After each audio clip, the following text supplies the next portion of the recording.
It's time for TWiT This Week in Tech. Great panel for you. From blizzarding Austin, Texas, Wesley Faulkner is here. Father Robert's here from late night Vatican City. And from the Tech Meme Ride Home, Brian McCullough. We're going to talk about cryptocurrency. It has its time arrived, finally. Clubhouse, Wesley's got strong feelings about Clubhouse. And then we'll talk about the Supermicro hack. It's back, baby. It's all coming up next on TWiT. Podcasts you love. From people you trust. This is TWiT.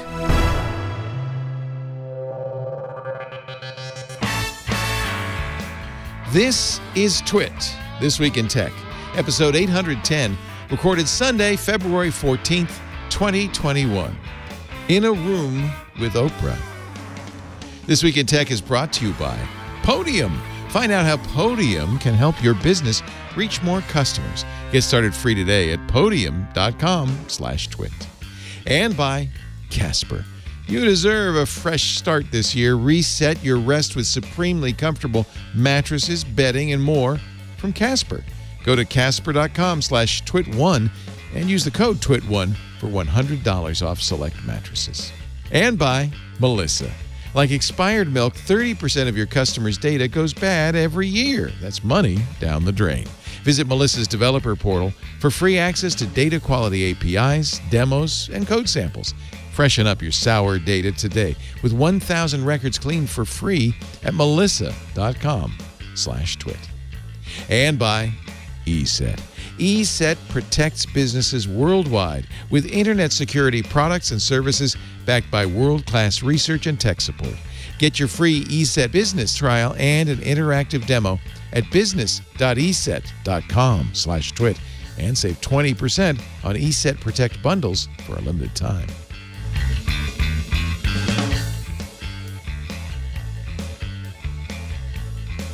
It's time for TWiT This Week in Tech, our tech news round table, which is actually really a hemisphere, a semicircle of a table with rounded corners, so I don't know what you call it. But fortunately, around this table, we have a wonderful panel. Joining us now from the Tech Meme Ride Home, internet historian Brian McCullough. Good to see you, Brian. Good to see you, Leo. Yes, sir. He is. You can tell he's an internet historian because he has a collection of Time magazine covers featuring the internet behind him. The only excuse for that would be that's your internet historian in action. I also have a 10 shares of. Oh yeah, I see. U.S. Steel. Yeah. U.S. Steel. Well, that'll be worth something someday. Exactly. Yeah, my mom, when her mother died, got a lot of like those, like physical shares of, you know, things like Union Carbide, and you know, just companies that I think are long gone, and she's never cashed them in. We don't know what the value, the basis is on them or anything. They're paper on the wall. Are those shares good? I mean, like the date on it is 1903. So, wow. I mean, and it's not canceled. Yeah. So yeah, probably. Yeah. Oh, okay. But you know, it's one of those things where you always hear those stories about the old ladies that, you know, had a company that got folded into this, that got folded into that, that got folded into Pfizer, and then, you know, when she dies, it turns out that she's worth $20 million or something. Yeah. You'd be better off buying some Bitcoin these days. Also with us, Dogecoin.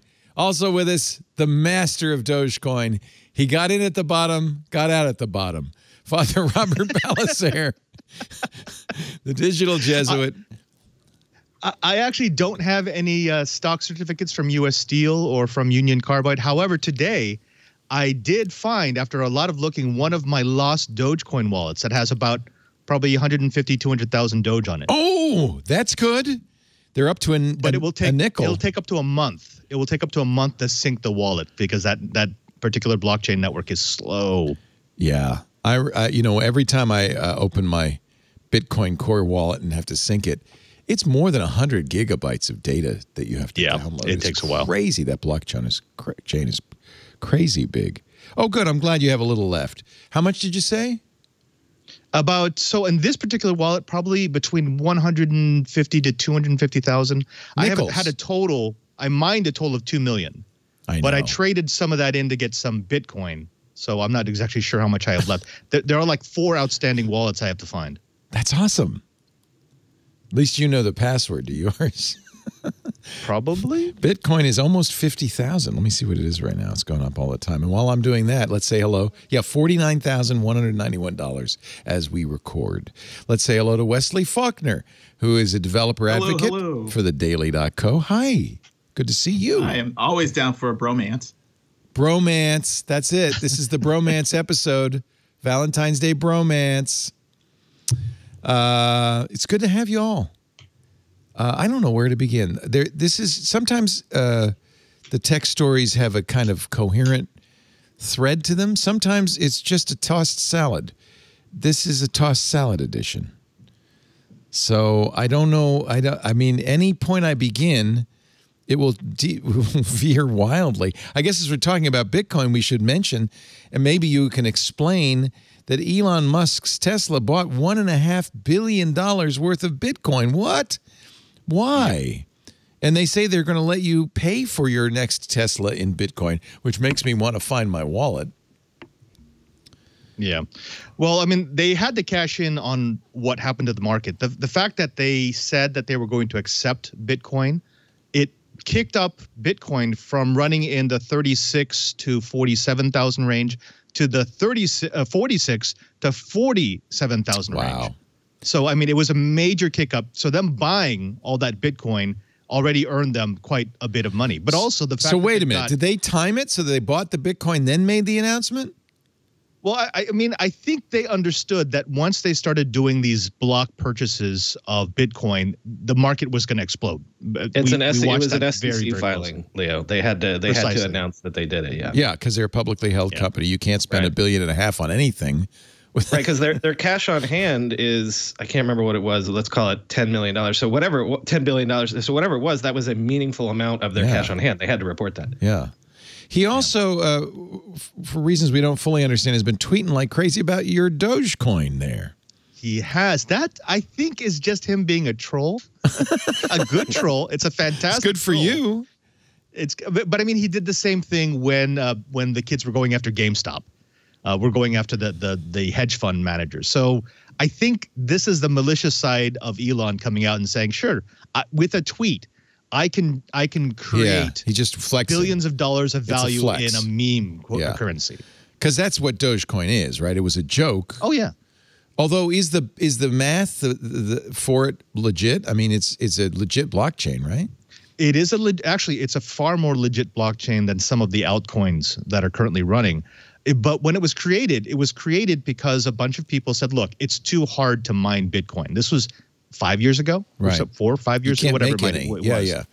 You couldn't make anything on it unless you had a specialized rig.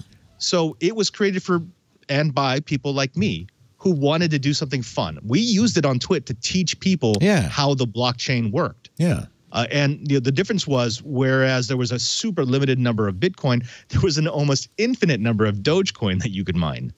And we never expected it to be worth anything. It was purely bragging rights. Brian and I were running the miners on our systems just so we could compete with each other of who had more Dogecoin. And now, I mean, I think Brian's stash, he just cashed it in and made like $20,000. Holy cow. Yes, when Steve Gibson did his Security Now on Bitcoin, which was something like episode 287. I mean, it was, probably when episode 287, he explained how cryptocurrency worked, and he, just as for fun, had set up a Bitcoin miner, and the next morning it plopped out 50 Bitcoin. This is back when, no one was doing it, right? So the whole idea of these currencies is it gets harder and harder to mine until you mine a maximum amount, and then you've got all the coin you're going to create, so that if you keep creating it, it's inflationary. So you want to have a static amount, but you don't want to dump it on the market all at once. So it's all, part of the theory Satoshi Nakamoto published in his original Bitcoin paper. So he was able to mine it very easily initially. It's now, of course, very costly to mine it. It takes a lot of, the math problems are harder and harder and harder. He erased the hard drive with the wallet on it. So He's at this point, he's going, that's $2.5 million. There are actually a huge amount of Bitcoin that are no longer viable. They're dark. They're forever lost. Yeah. And remember, there's only a maximum of 21 million Bitcoin that will ever be mined, ever. Now, you can do fractions of that. Compare that to Dogecoin. Dogecoin has 100 billion Dogecoin. And so that's why Elon Musk, Snoop Dogg, and Gene Simmons are tweeting about it. Exactly. Why not? Why not? Why not? The thing is, whenever there's a story, this is a story from CNBC of all people on Dogecoin. They show an image of the coin as if there is such a thing. There's no coin, but if there were, it would have the Doge on it. It would have that very cute little. What is that? Is that a corgi? It's a Shiba Inu. Oh, a Shiba Inu. Okay. The reason that I know that is, and I know the exact timing because it was February. It was as cold as it is right now. It was 2014. So Dogecoin had just come out, and I went to some sort of crypto party down on Wall Street. They had rented out a thing at the end of Wall Street, and people brought those dogs, and people at the end of the night, they all put a Shiba, whatever that dog's head is, the Doge head on the bull, the running bull behind Wall Street. And I reached out to some of those people that I met that night because it was like Dogecoin was all the rage. And like a lot of them had sold out and stuff. It was 50-50, I'd say, to the people I reached out to. They're like, yeah, I sold out of that a long time ago. And one guy was like, I sold out of that a month ago when it reached, a quarter of a penny or something. And it surged all the way to a quarter of a penny. And then half of them were like, yeah, I don't know what I'm going to do now, but maybe I'll cash out now. It's almost 6 cents. It was its peak, and now it's back down to about a nickel. Put it this way, Leo. When I was still at TWiT and I stopped mining, the entirety of all of my wallets together, which was 1 to 2 million range, was worth about $1.40. If I had actually had it and been able to cash it out at the top, it would have been worth somewhere in the vicinity of 140,000. Holy moly! So, is this all just a pyramid scheme and a scam, or is this legit? No, it's not legit. I'm not talking about Dogecoin. I'm just cryptocurrency in general. I know if you say it's not the next big thing, you're going to get flamed like crazy by the Bitcoin bros. And there are people who've made a ton of money. I'm going to tell you somebody who's a Bitcoin billionaire in a second. But it's a fiat currency tied to nothing, right? Okay, and if you say that, all of the Bitcoin stands are going to point out the fact that the dollar is a fiat currency. It's a fiat currency tied to the full faith and credit of the United States government. Slightly different. Precisely. It's slightly different. But here's what I always say. It's not a scam in the sense that you actually can make a lot of money. If you watch the market. If you convert it into actual money, dollars, you can do something. You actually can. Yeah. Here's the problem. It's a financial instrument. It's like investing in a junk bond. Right. Where you can get a lot of money and you can lose a lot of money. Or a penny stock. Yeah, It is great as a financial instrument. It is terrible as a currency. You don't want your currency to fluctuate that That's much. a very good point. There's a lot of problems with, at least with Bitcoin. Of course, subsequent cryptocurrencies have attempted to solve them.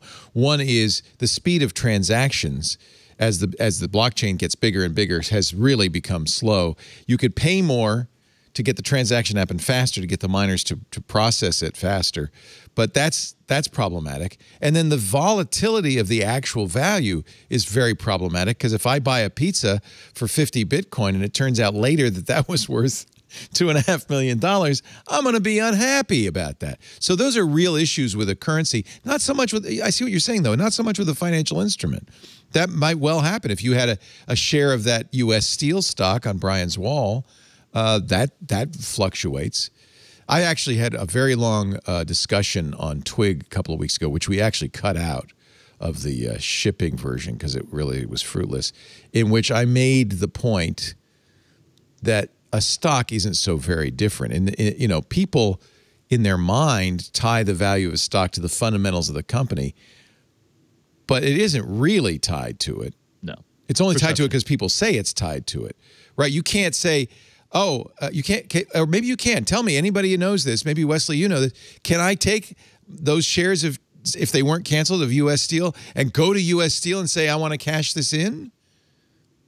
I don't know the answer to that question. Does anybody know? Yeah, but Leo, okay, if you're going all the way, history hat on, if you're going all the way back to like the East India Company and stuff like that, when corporations were first formed, the idea is you had a claim on those future cash flows. You're buying a share of the company, and so you share in the profit.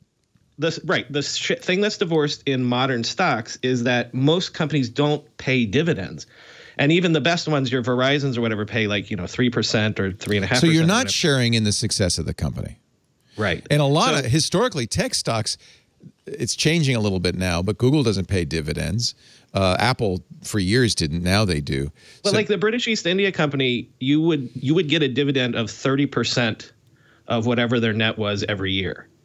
Right, so that's a meaningful. Yeah, now that means you really have a percentage of the company, and I somehow at some point stock market the stocks got kind of separated from the meaning of that, and when it's first issued, the cash you pay for it ultimately goes to the company, but at that point it just floats along, depending on the whim of the market, somewhat divorced from the performance of the company.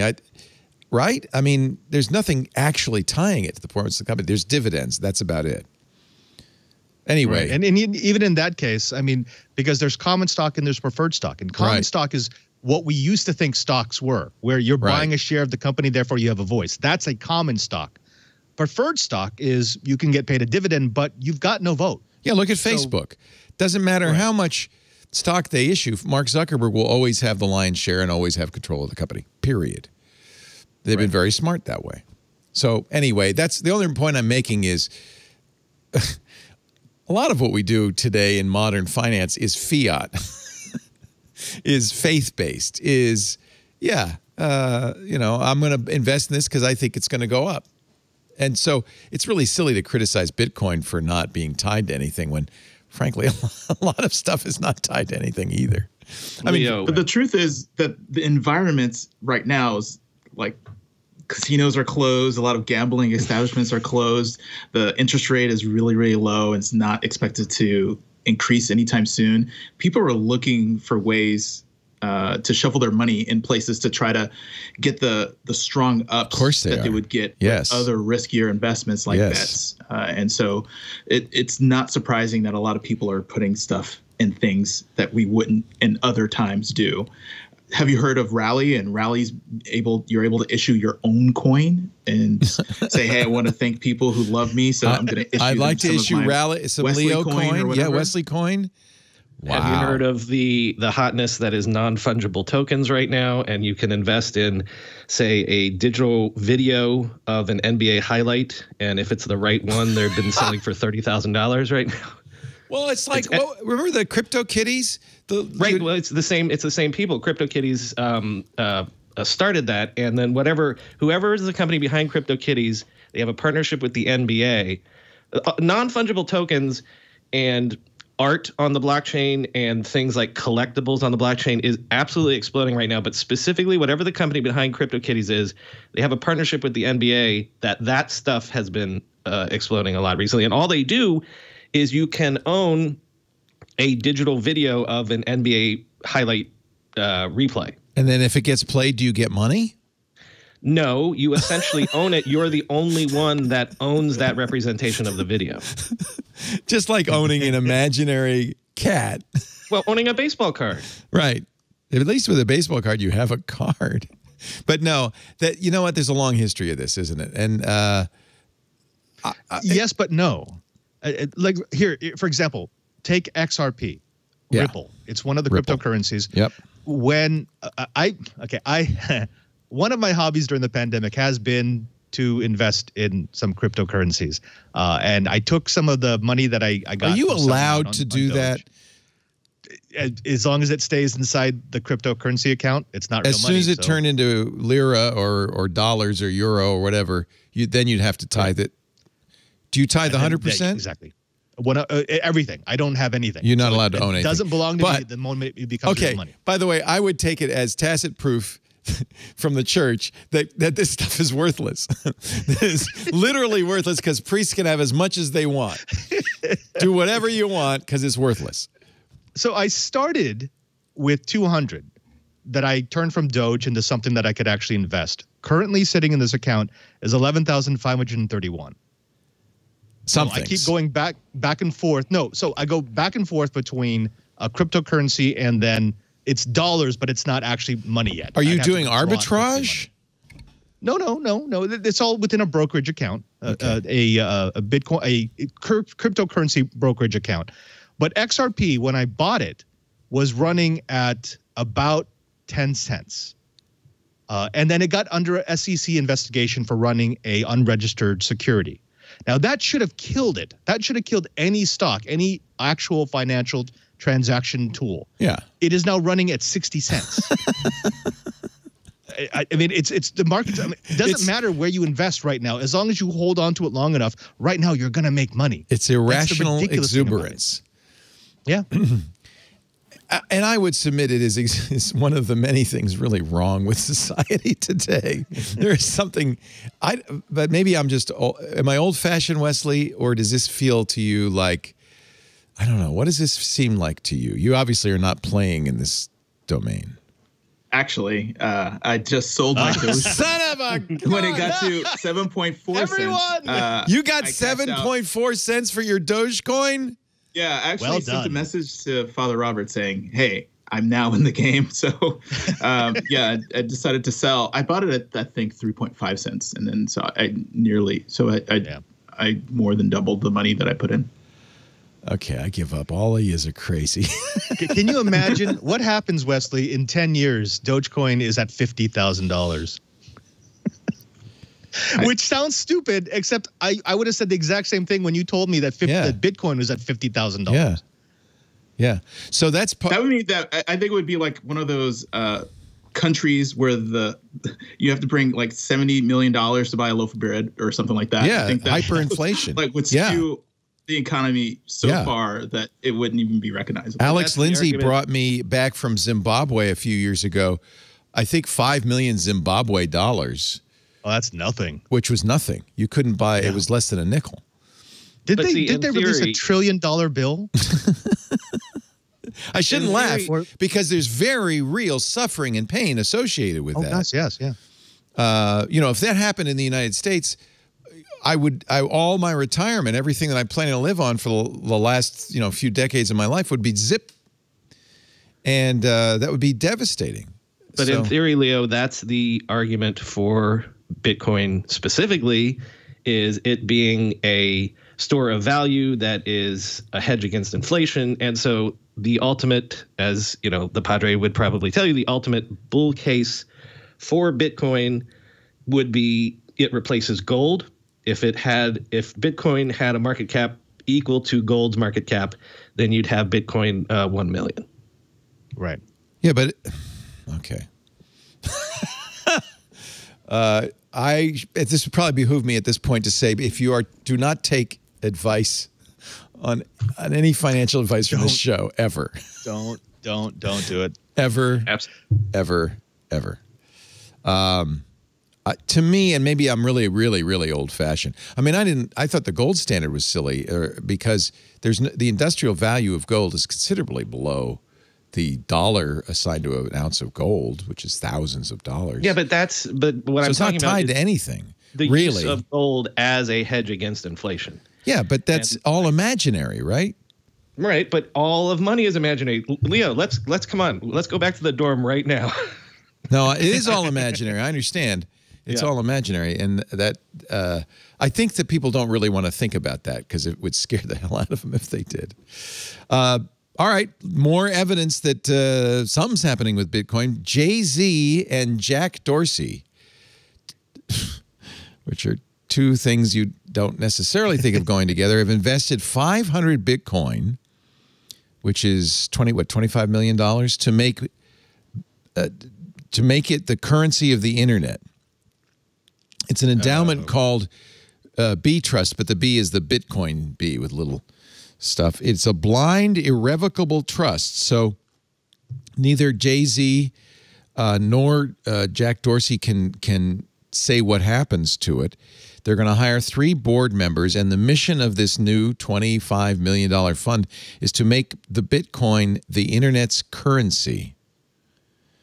This is going to be an issue because it's going uphill against many governments. Although, I have to point out, and this was a story from a month or two ago, that a number of governments have said we should have some sort of stable coin that is a intergovernmental currency. Lira.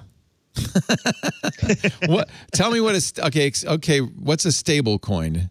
Anybody want to take that one?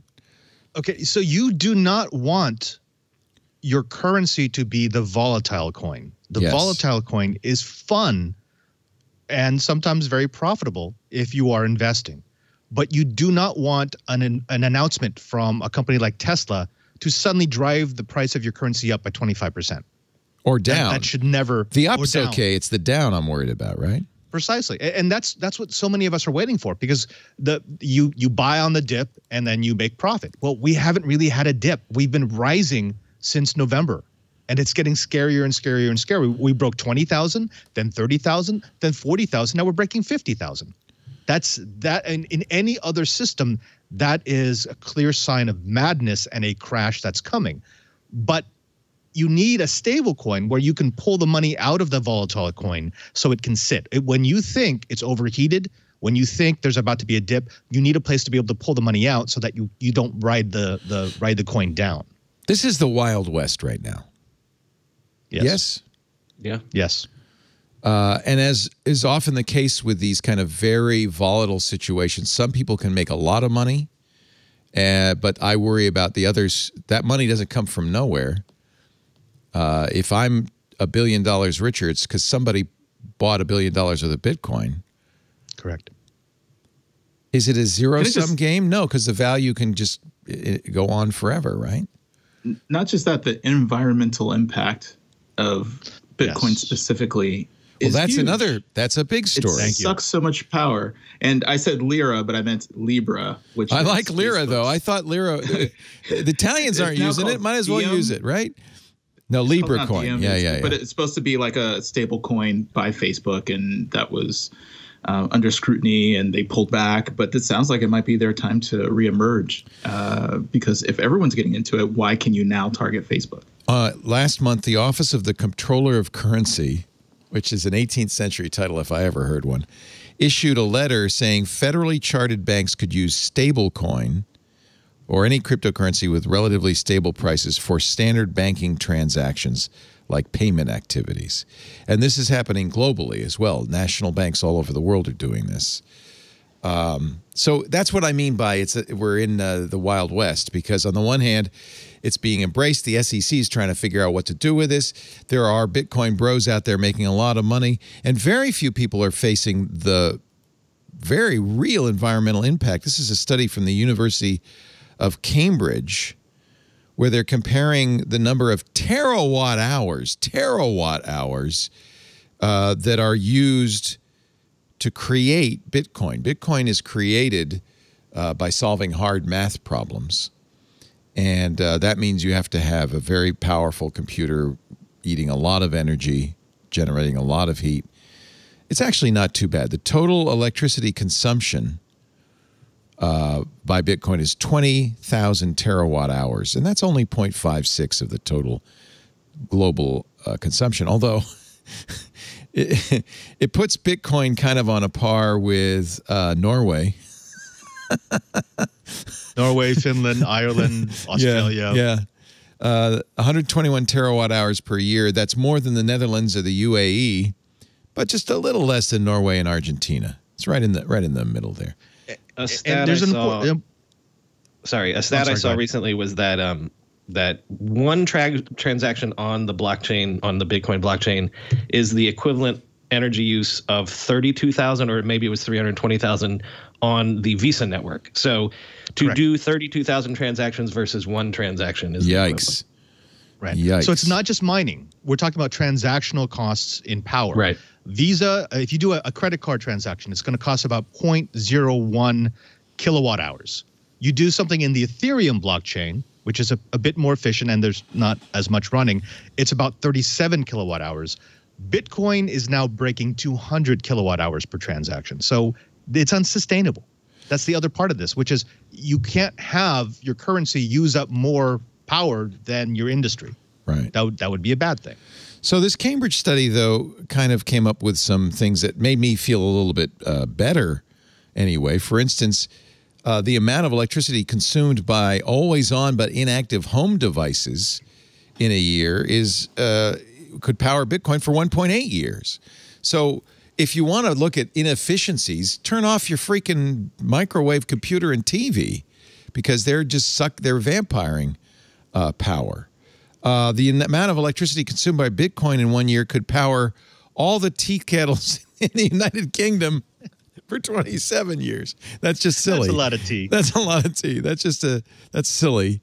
I thought was interesting, but it puts it in perspective. In fact, if you really want to look and really put it in perspective, this little yellow bar here is the total consumption of Bitcoin, ranked 31. The number one country, China, is using considerably more, as is the United States. The United States uses 3,989 terawatt hours a year, almost 4,000 terawatt hours a year compared to the 121 that Bitcoin consumes. And yet, we're using it to do stuff. Bitcoin is just using it to solve math problems. And you get things like there's an old mining town up in the Arctic Circle in Russia that has become the new Bitcoin hub for them because wherever power is cheap. Yeah, wherever. Oh, cooling. Oh, that's cooling. Interesting. Because cooling is so expensive to cool these rigs. The problem is the way that they're getting the power, because it's so remote, is they're basically burning oil and coal. Oh, so great. they're burning really dirty power sources in the Arctic Circle in order to mine Bitcoin. That's not going to end well. Yeah. All right. I want to take a break, but because we've spent half an hour talking about Bitcoin, I didn't plan on it, but there is certainly a lot to talk about. Let's sum up. Is this part of a? I feel like there's a huge economic risk. There's a huge bubble risk here that could bring the whole financial industry to its knees. This and other issues with Bitcoin. What do you think? Is Bitcoin on its balance, or are cryptocurrencies on balance, a positive or a negative? Father Robert? Negative. Negative. I may enjoy them. I like the technology behind them. It's fascinating. I find it promising. It's fascinating. But, I mean, how do you not look at this and think immediately, oh, this is a tulip bubble? This is a tulip bubble beyond that, right? Yeah. This could crash the world economy. And that's the problem, is it's not just that Bitcoin would crash. It's that the economy itself could suffer as a result. Wesley, despite the huge proceeds you've reaped from your Dogecoin arbitrage, do you feel it's a positive or a negative? Honestly, I'm going to have to say it's pretty much inconsequential. Inconsequential. Personally. I think because of the people who have it, as just like the stock market might go up and up, but the percentage of Americans or people who invest in the stock market is less than half. So minimal. Less than half of Americans. I think in terms of, if you look at the pool of money that's out there, it's inconsequential in the long run. That's a good point. Honestly, the problems in the United States have a lot more to do with minimum wage, the immense job loss thanks to the pandemic. Those things really hit home. Whether somebody's spending a lot of money to generate Bitcoin in the Arctic Circle is probably a little less important. Yeah, it's just Wall Street speculation and people in the clergy that are in It's a lot of priests. I'll go with that. Yeah. All right, Brian McCullough, we got a tie here. It's the end of the world. It's inconsequential. I say it's the end of the world. What do you say? Net positive. Net positive. Good for you. One of the most interesting areas of tech and finance right now. And although we don't have time and I have no interest in defending it, I will hedge by saying not a single super valuable company has yet been created around this technology. Even crypto. There's been lots of interesting use cases, but no one there's been a lot of speculation. People have made billions of dollars speculating, but no one has made a meaningful, profitable, interesting company yet, and it's been around for more than a decade. Right. Okay, that's fair. In fact, if anything, it's mostly things like CryptoKitties and owning NBA. Here's a guy who's made a little money. Last story before we take the break. His handle is Joker's Stash, and he started a website for stolen credit cards back in, I think it was 2013. You could go on Joker's Stash, 2014. You can go on Joker's Stash and buy a stolen credit card ranging in price from $1 to $150 for a credit card that comes with not only the number, but the cardholder's name, address, and social security number. It was where 2 million cards belonging to the Buca de Beppo, the infamous Buca de Beppo breach, were sold. 5 million cards from Saks Fifth Avenue were sold. And, of course, the founder of Joker's Stash took a commission. Every transaction on Joker's Stash was in Bitcoin because whether this is true or not, it's sort of true that Bitcoin is anonymous. I don't think it's as anonymous as cash, but it's sort of anonymous. Since one of the ways you know it's not anonymous is because we know by looking at the wallet that $400 million in Bitcoin has gone through Joker's Stash wallet since 2015. In 2018, it peaked at $139 million a year. Sales have dropped over the last couple of years. That's the good news due to better security around credit cards, anti-fraud technology, people being more careful. Joker's Stash announced he's retiring. He notified customers in October he'd been hospitalized, or she'd been hospitalized with coronavirus. In December, Interpol and the FBI seized the domains used by the site. That didn't matter because they were able to keep going through onion sites. But he's decided to retire. The estimate, and this is from elliptic.co, a cryptocurrency site, is that Joker's Stash, based on their commission, about 20% on sales, less than Apple takes, I might add, is 60,000 Bitcoin. He's retiring with a nest egg of $2.5 billion. I'd retire too. That's nothing. I've got 2 million Dogecoin. Darknet crypto king, Joker's Stash.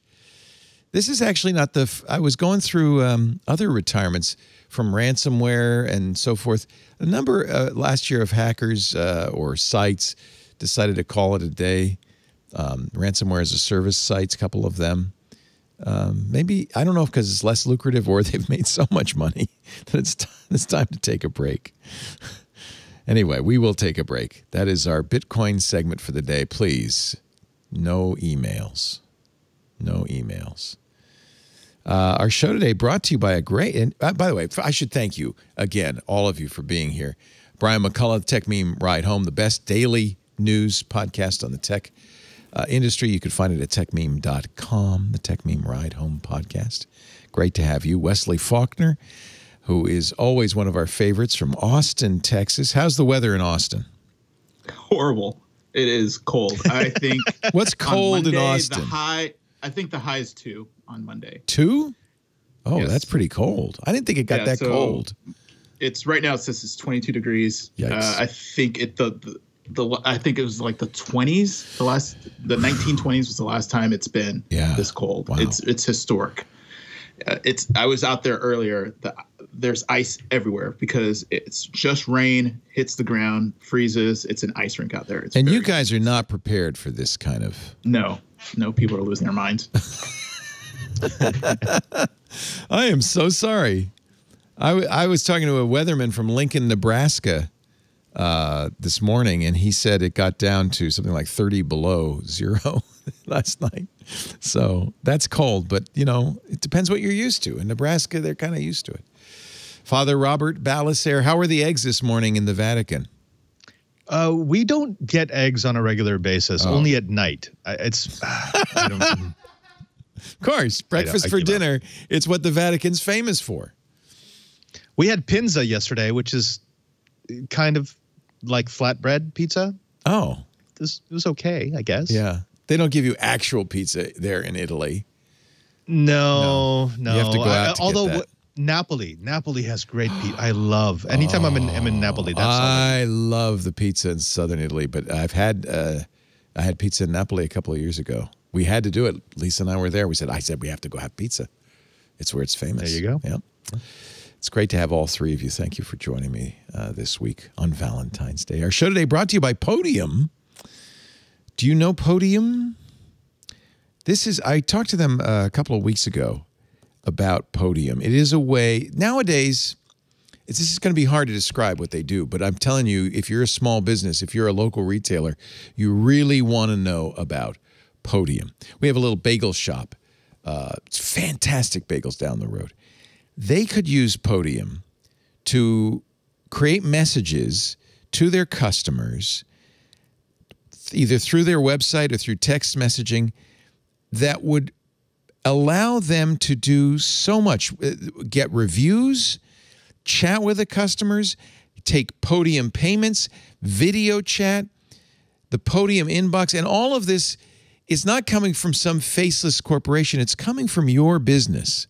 It's a way for you to talk with your customers easily, effectively, to build loyalty, to build your business. And nowadays, in quarantine, this is an incredible way to operate contact-free, encourage people to shop local, communicate with customers and teammates while working from home. Small businesses need to stay connected with their customers. I won't name there's an ice cream shop in town that uses Podium, and I get coupons. It's very effective in my text saying, hey, you could save 20% right now. Come on in. You can ask for reviews. You can send a text that makes it very easy for your customers to leave an online review. This is a huge tool for small businesses, for local businesses, improving their search rankings. Here's something you should know. 98% of all text messages get opened. There is no other way you could communicate with people with a higher response rate. Phone calls, nobody answers the phone anymore. Even email, no more than 20%. Text messages get opened. They work. They're welcome. You could put it on your website. Podium Web Chat lets website visitors text with your team right from your homepage. Your team will love it because they don't have to be sitting anywhere to get those texts. It actually comes to their phone. So no matter where they are, they can interact with customers. If you're like me, many small businesses, owner operator, this is gold. These are the customers you most want to keep. Podium Video Chat lets you meet with customers. Podium supports payments, so you can be paid fast over text. So if I can pay that for that bagel, go in and get it, get my dozen bagels, all in one text message, that's awesome. Podium is quick to set up. You can be onboarded within a day.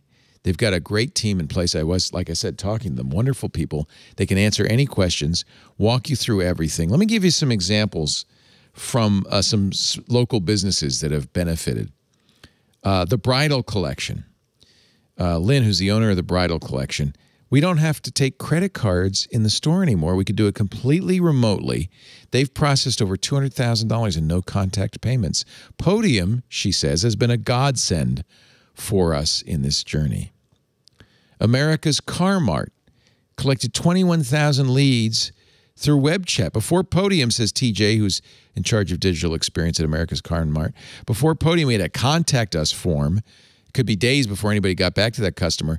Now, thanks to Podium and this text messaging, our response time has been cut down to minutes. Great for a medical office. Remind your customers they've got appointments. They can make appointments through the text messaging, and then you're going to get reviews. South Tampa Family and Cosmetic Dentistry. Perfect example. As the customer walks out the door, hey, I hope you had a great experience. Would you mind leaving us a review here? And they walk you through the review. It's very quick. That's how they got 1,200 reviews, averaging 4.9 stars. Dr. Wyatt, the dentist there, said the number of walk-ins as a result of our reviews has skyrocketed. Before we were seeing 50 to 100 new patients a month. Now we're seeing closer to 200. This really works. The problem is it does so many things. It's hard to explain. I want you to go to podium.com/twit. Take a look. You can get up and running. Find out how Podium can help your business reach more customers. You'll be using it tomorrow. Let's put it that way.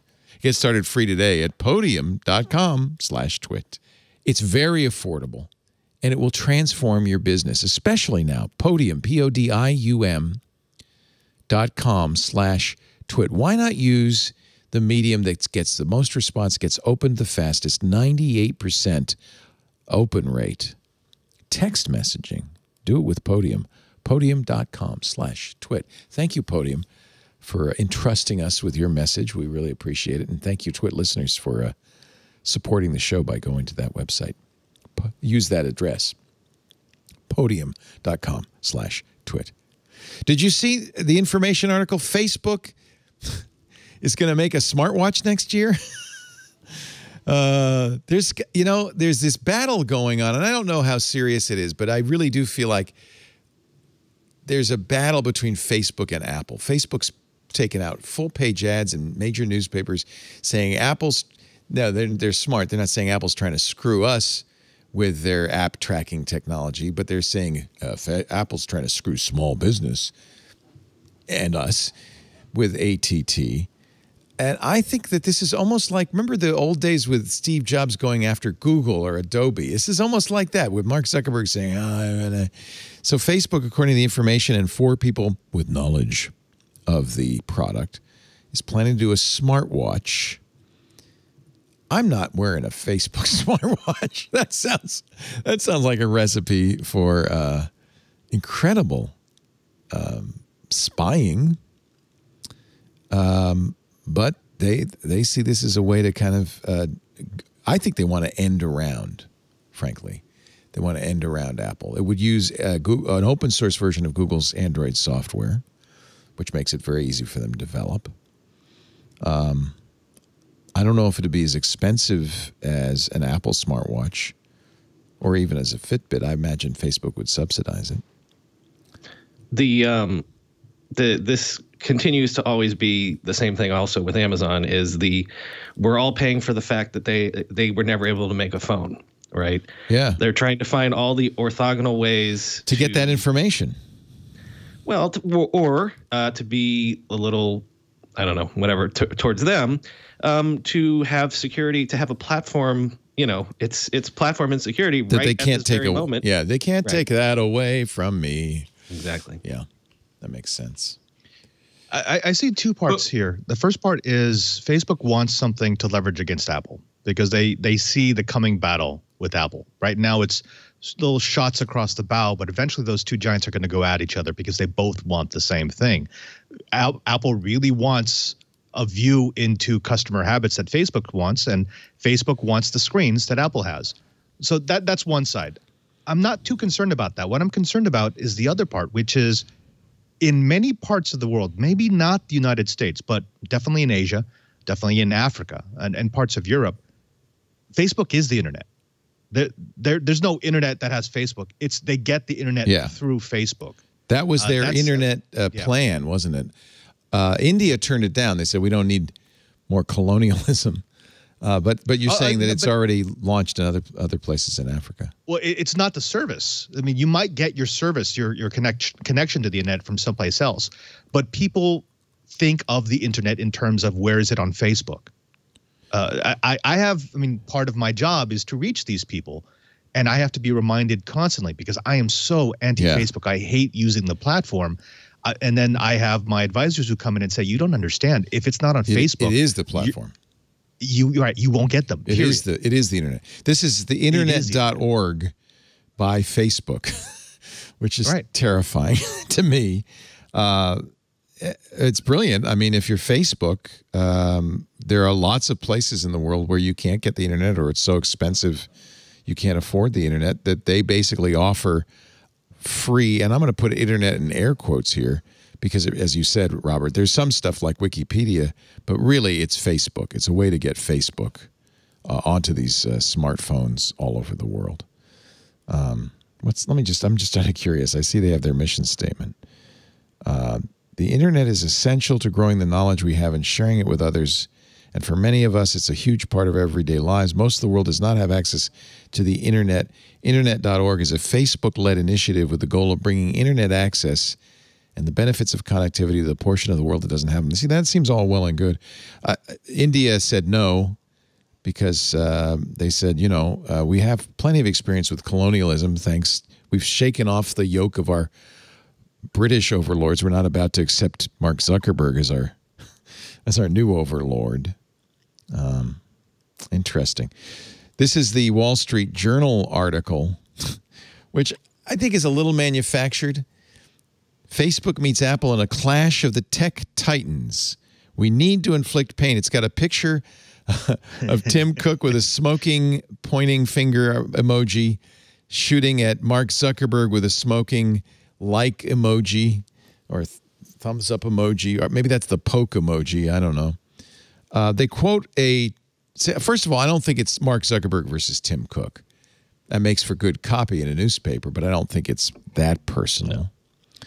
And they also, this quote they use from Mark Zuckerberg, we need to inflict pain, something he told his team, but it comes from 2018. It's not breaking news here. Yeah, that's clickbait. It seems to me, although it seems like this is more towards Google than Apple getting into space when you think about the Fitbit acquisition and how Google has pledged that they will not sell that data for advertising. I'm guessing Facebook will not have such a restriction.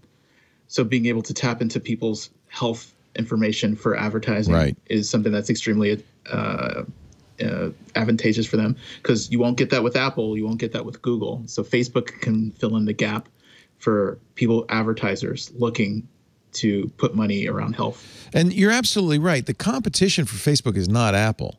Apple may be throwing speed bumps at Facebook, but that's not the competition. It's Google. The two, if you combine Apple and Google, they dominate 90% of all online advertising. Right, but that's what that gets back to what I was saying about we're paying for the fact that we never bought a Facebook phone when they tried to launch one. Like, if you know, Google always has their moonshots because they're like, we know we're a one-trick pony of this advertising game. We need something else, right?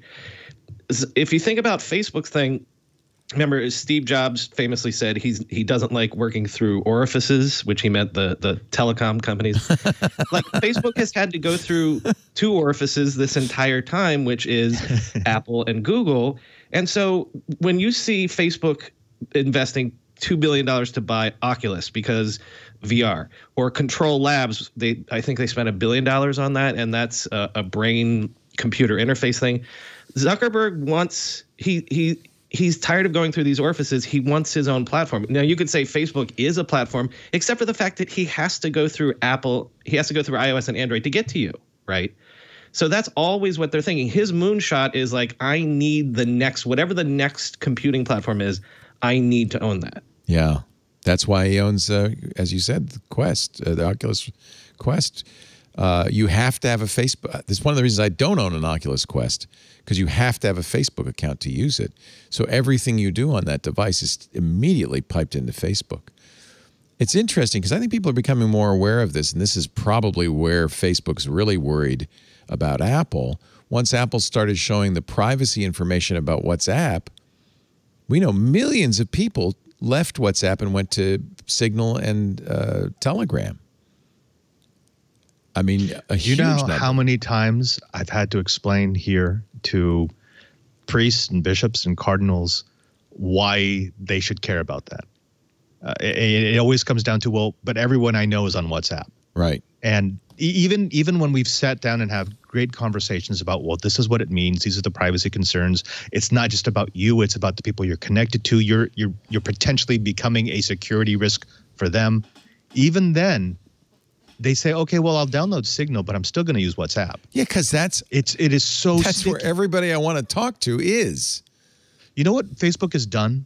Amazingly, they have rebuilt the old AOL walled garden, except they've done it without walls. Yeah. They've created a platform, a virtual platform, just a combination of services that is so sticky, that is so addictive, that once you're in it, you really have no reason to go out. Even if someone explains to you all the reasons why it's so bad, everything that you want is in there. That's why I say that in many places, Facebook is the internet. It doesn't matter what else you have. Everything they want is there.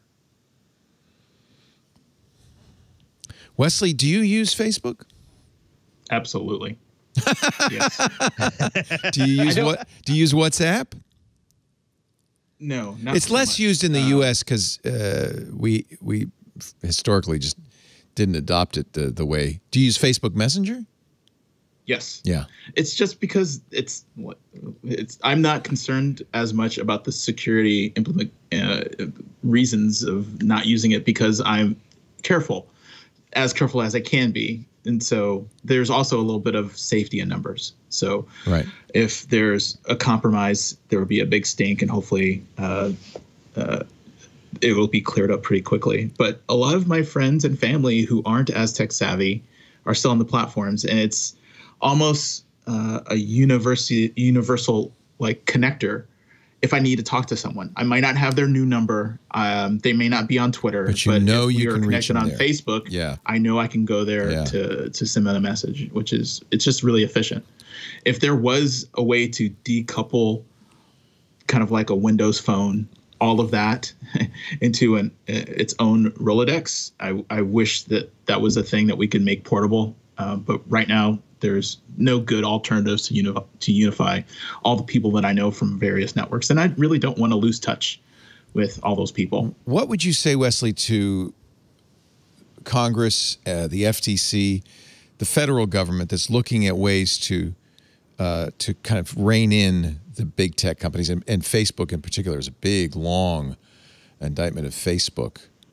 Do you think that that's a good thing, that maybe that's the solution, is to get regulation?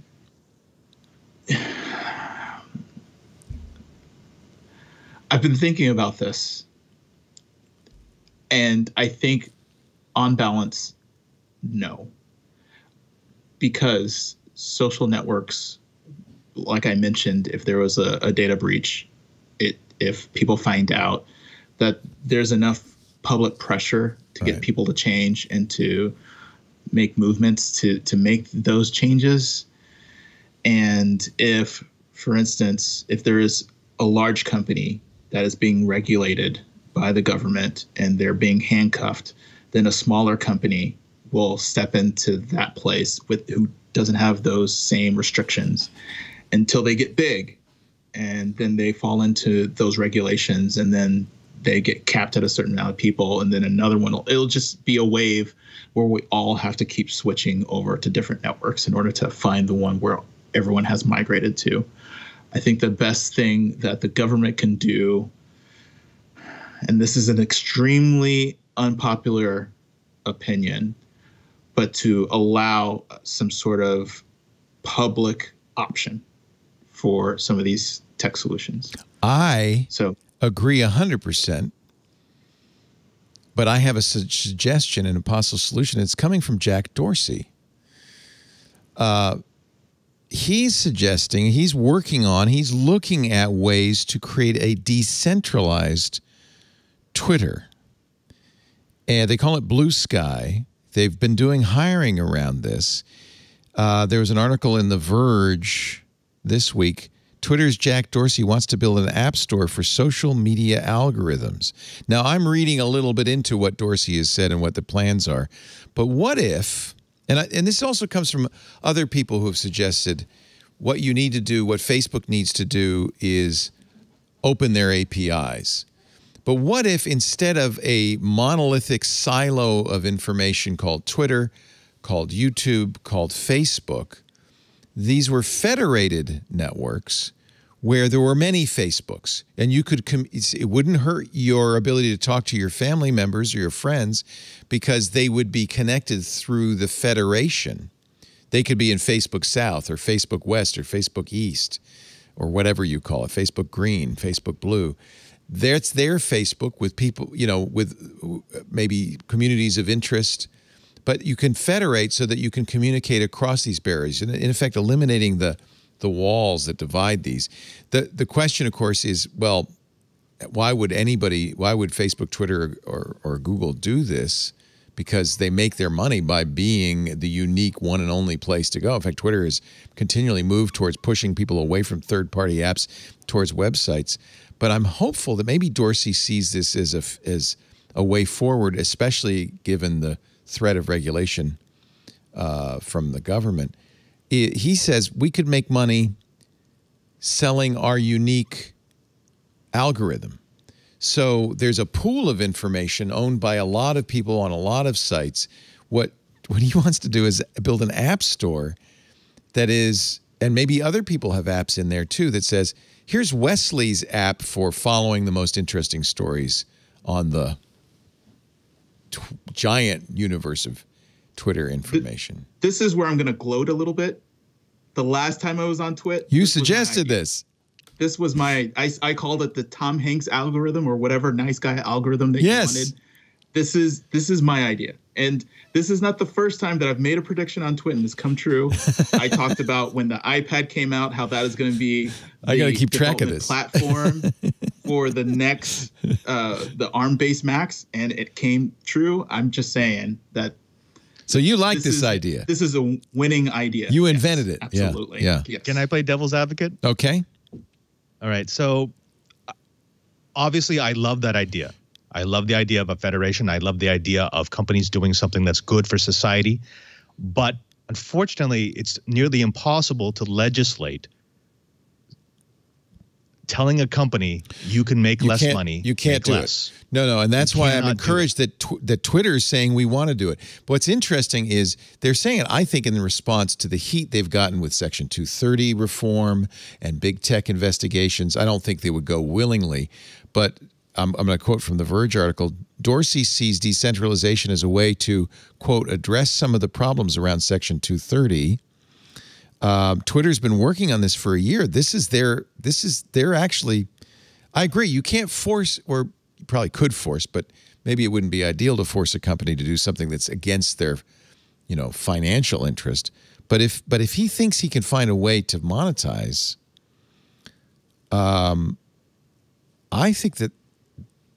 I think you solve a lot of the problems that we'd have. And you know what? If you want to be a Nazi, you can go and use Nazi Facebook. And it takes the pressure off of Zuckerberg to find the Nazis. And if I don't want to see any of that stuff, I don't have to include them in my field, right? We can't shut up Nazis. We can't shut them up. We're seeing this as a tech problem. We're seeing that big tech has a problem with that's what splitting up their does. services. Yep. It's not a tech problem. This is a financial problem. The big tech giants are running by the financial rules. You have to show results every single quarter. The way that you do that is you make agreements with other networks in order to maximize the profits and the stickiness of your platform. So unless you change that and you change it so that I don't have to be looking over my shoulder every quarter because I need to show quarter-over-quarter growth, then no tech company is going to take this seriously. They'll pay it lip service. They'll probably give a couple of executives to sit on a board to talk about it. But then when it comes down to quarterly earnings, they're going to say, I can't open up my algorithms to you because, of course, that's what makes me special. But that's what Jack's saying, though, is we have special algorithms, and we think they're of value. And if we offer them for sale, that's where we make our money. Because right now, Twitter doesn't charge anything. But what if Twitter charged $5 a month to use that special secret sauce that Twitter has? And I got this amazing feed from the giant pool of information. Wouldn't they make money? Like I was saying, there needs to be a public option. There needs to be a USPS version. That's a good way to put it, for us to store our data. Yeah. If we like California's laws, we can choose to have it stored there. If we like Texas's laws, store it there, but have a government place that allows us not to participate in a Facebook, a Google, or whatever, Twitter's way of communicating and storing information.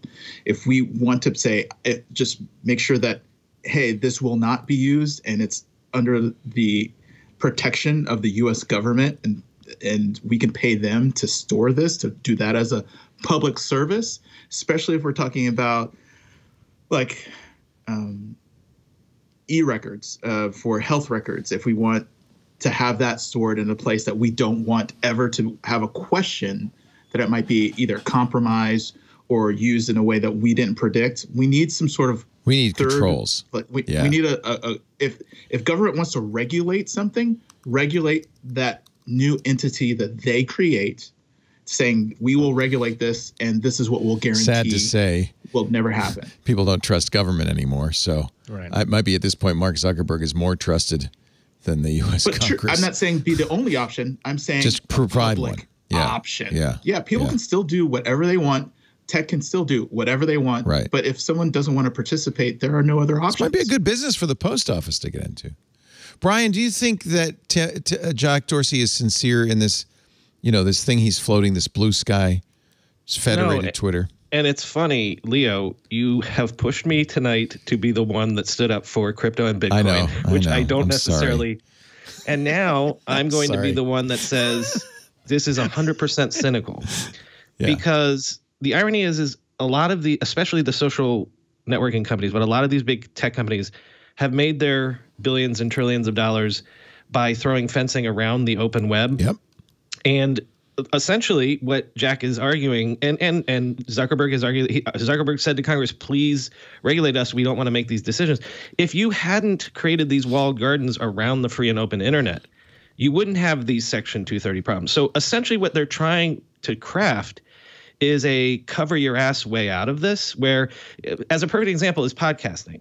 And there are people there have been articles recently about, well, how do you deal with the Nazi podcasts that are out there? And well, you can't, because RSS is a free and open protocol. Yeah. Now, Apple, you might say, Apple, you should not list certain podcasts into your directory. That's fine. The only reason it's an issue is because people want to put up silos around it, like Spotify. Right. So I'm being cynical because I'm saying that's all Jack's doing here is if they can create some sort of system where it's like, no, this is we're going back to free and open protocols. And yes, we have our special sauce on ours over here. But you can't yell at us for all the other Nazi stuff. It lets us off the hook. Yeah, exactly. Yeah. No, I think you're right. You know what this is? This is Twitter's version of Facebook diaspora. Yeah. This is saying, oh, look. We tried to make something. But Facebook didn't do diaspora. That was designed to compete against Facebook, right? Right, but they released some of their information so that a competitor could exist. Could do it. Okay. And I mean, yeah, it gave Facebook some coverage. They could say, look, we tried to encourage competition and it didn't take. This will be the exact same thing. People should really remember that these companies are so big and so profitable and so powerful at this point that a lot of what they propose, which protects them but doesn't really hurt them, will ultimately only hurt any upstarts. It will only hurt anybody else who wants to get into the business. They are now so entrenched that it's not going to affect them. And so it's easy for them to propose solutions that maybe hurt them a little bit. Well, and one more thing to point out, Leo, not to be mean to Twitter here, but they're the worst run of these companies. That's right. Their revenues are infinitesimal compared to a Facebook. But that's why I think they might do it, because they don't have a successful monetization strategy. Right. So it's no skin off of Jack's nose. If maybe he can make more money because he's not making as much money. He's not doing that well anyway. Yeah. And right. So yeah, why not try this? Speaking of the public option, and I love that phrase, Wesley. I gotta give you credit for that.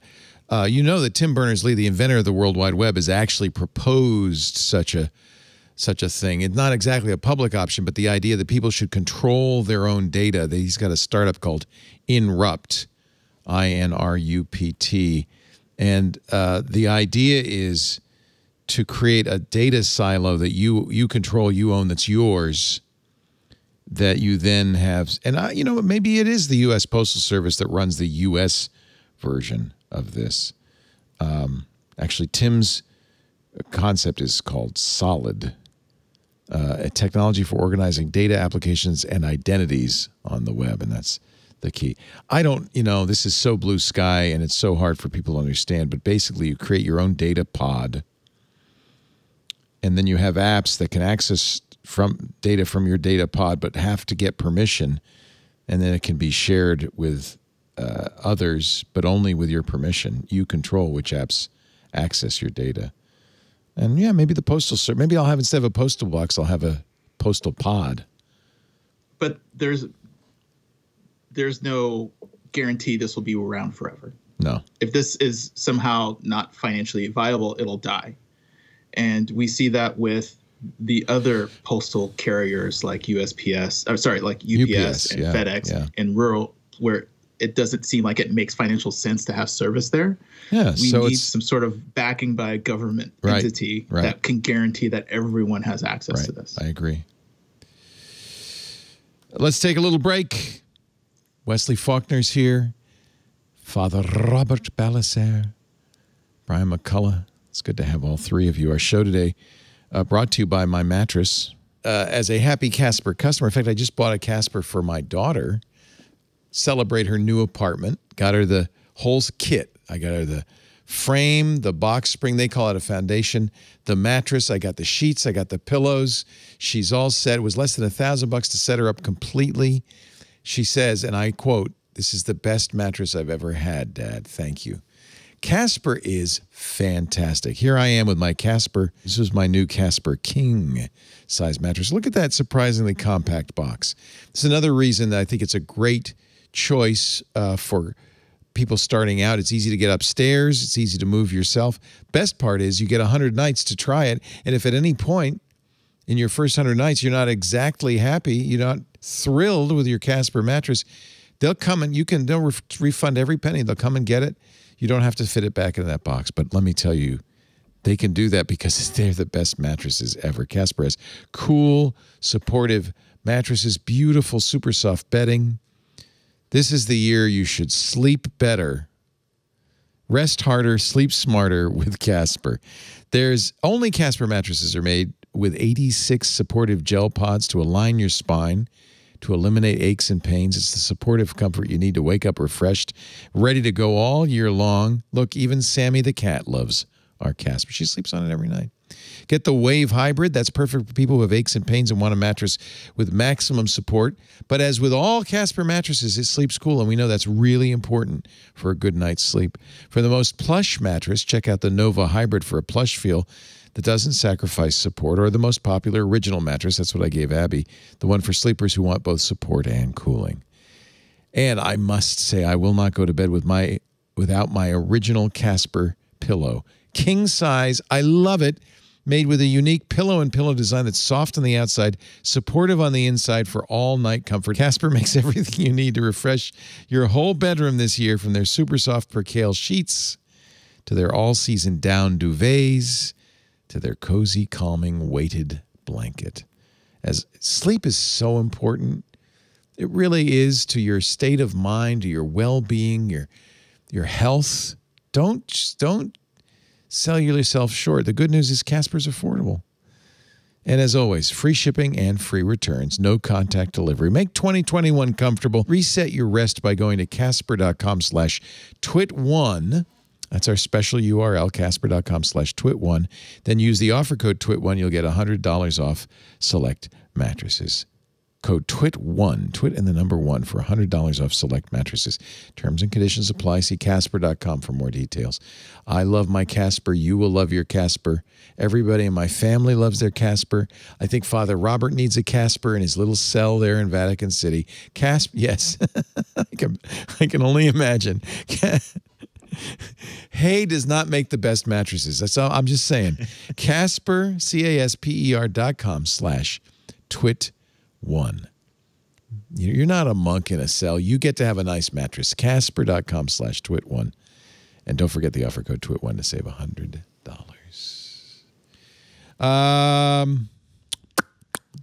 Back we go. I was just curious, does that thirst trap of a Casper ad fly in the Vatican? Look, the mattress I have, it was actually homemade. It's not a mass manufactured mattress. It's like a sack that stuff has been. Do the nuns make those for you, or I have no idea who made them, but it's not good. It's really not good. But you can't complain, can you? You can't say, "Hey, can I get a Casper?" Could you? Well, what you can do is you could wait for someone to die and then quickly run to their room and try to take whatever they have. That's awful. Oh my gosh. But you know what? You love I'm going to say this because I know it's true. You love your work. You love what you do. I do. Yeah. I do. And so it's not a sacrifice. This is something this is your calling, and I think that's a great thing. We know that. You know, I like to complain too, and it gives me something to complain about. So it's a joke. We have some fun. Exactly. Yeah, exactly. Let's see. Where else should we go? Apple is not going to do a deal with Hyundai. They are going to do a deal with Kia. They're not going to do a deal with Kia. Brian, you must have gone crazy covering this story over the last couple of weeks. It's between that. I'll tell you what's been happening these last couple of weeks is that I keep calling it, smoke around fires. And all of a sudden there was a lot of smoke around the car. And then that got tamped down and they replaced it with smoke around the AR/VR headset. Glasses. Yep. Yeah. So right now, the state of play as of whatever time it is tonight, February 14th, there's more smoke around the AR/VR thing. But my take on the Hyundai thing is, and I don't know Hyundai as a company, but like it felt to me like they were slapped down by Apple for stuff getting out. That's what I thought. I would not be shocked at all if maybe not this month, but sometime soon we see this deal announced. Yeah. So the first thing was Hyundai said, "Hey, we're talking to Apple." And then as soon as I saw that, chills went down my spine. I thought, oh, this is not going to end well. Because, Apple doesn't want you saying that.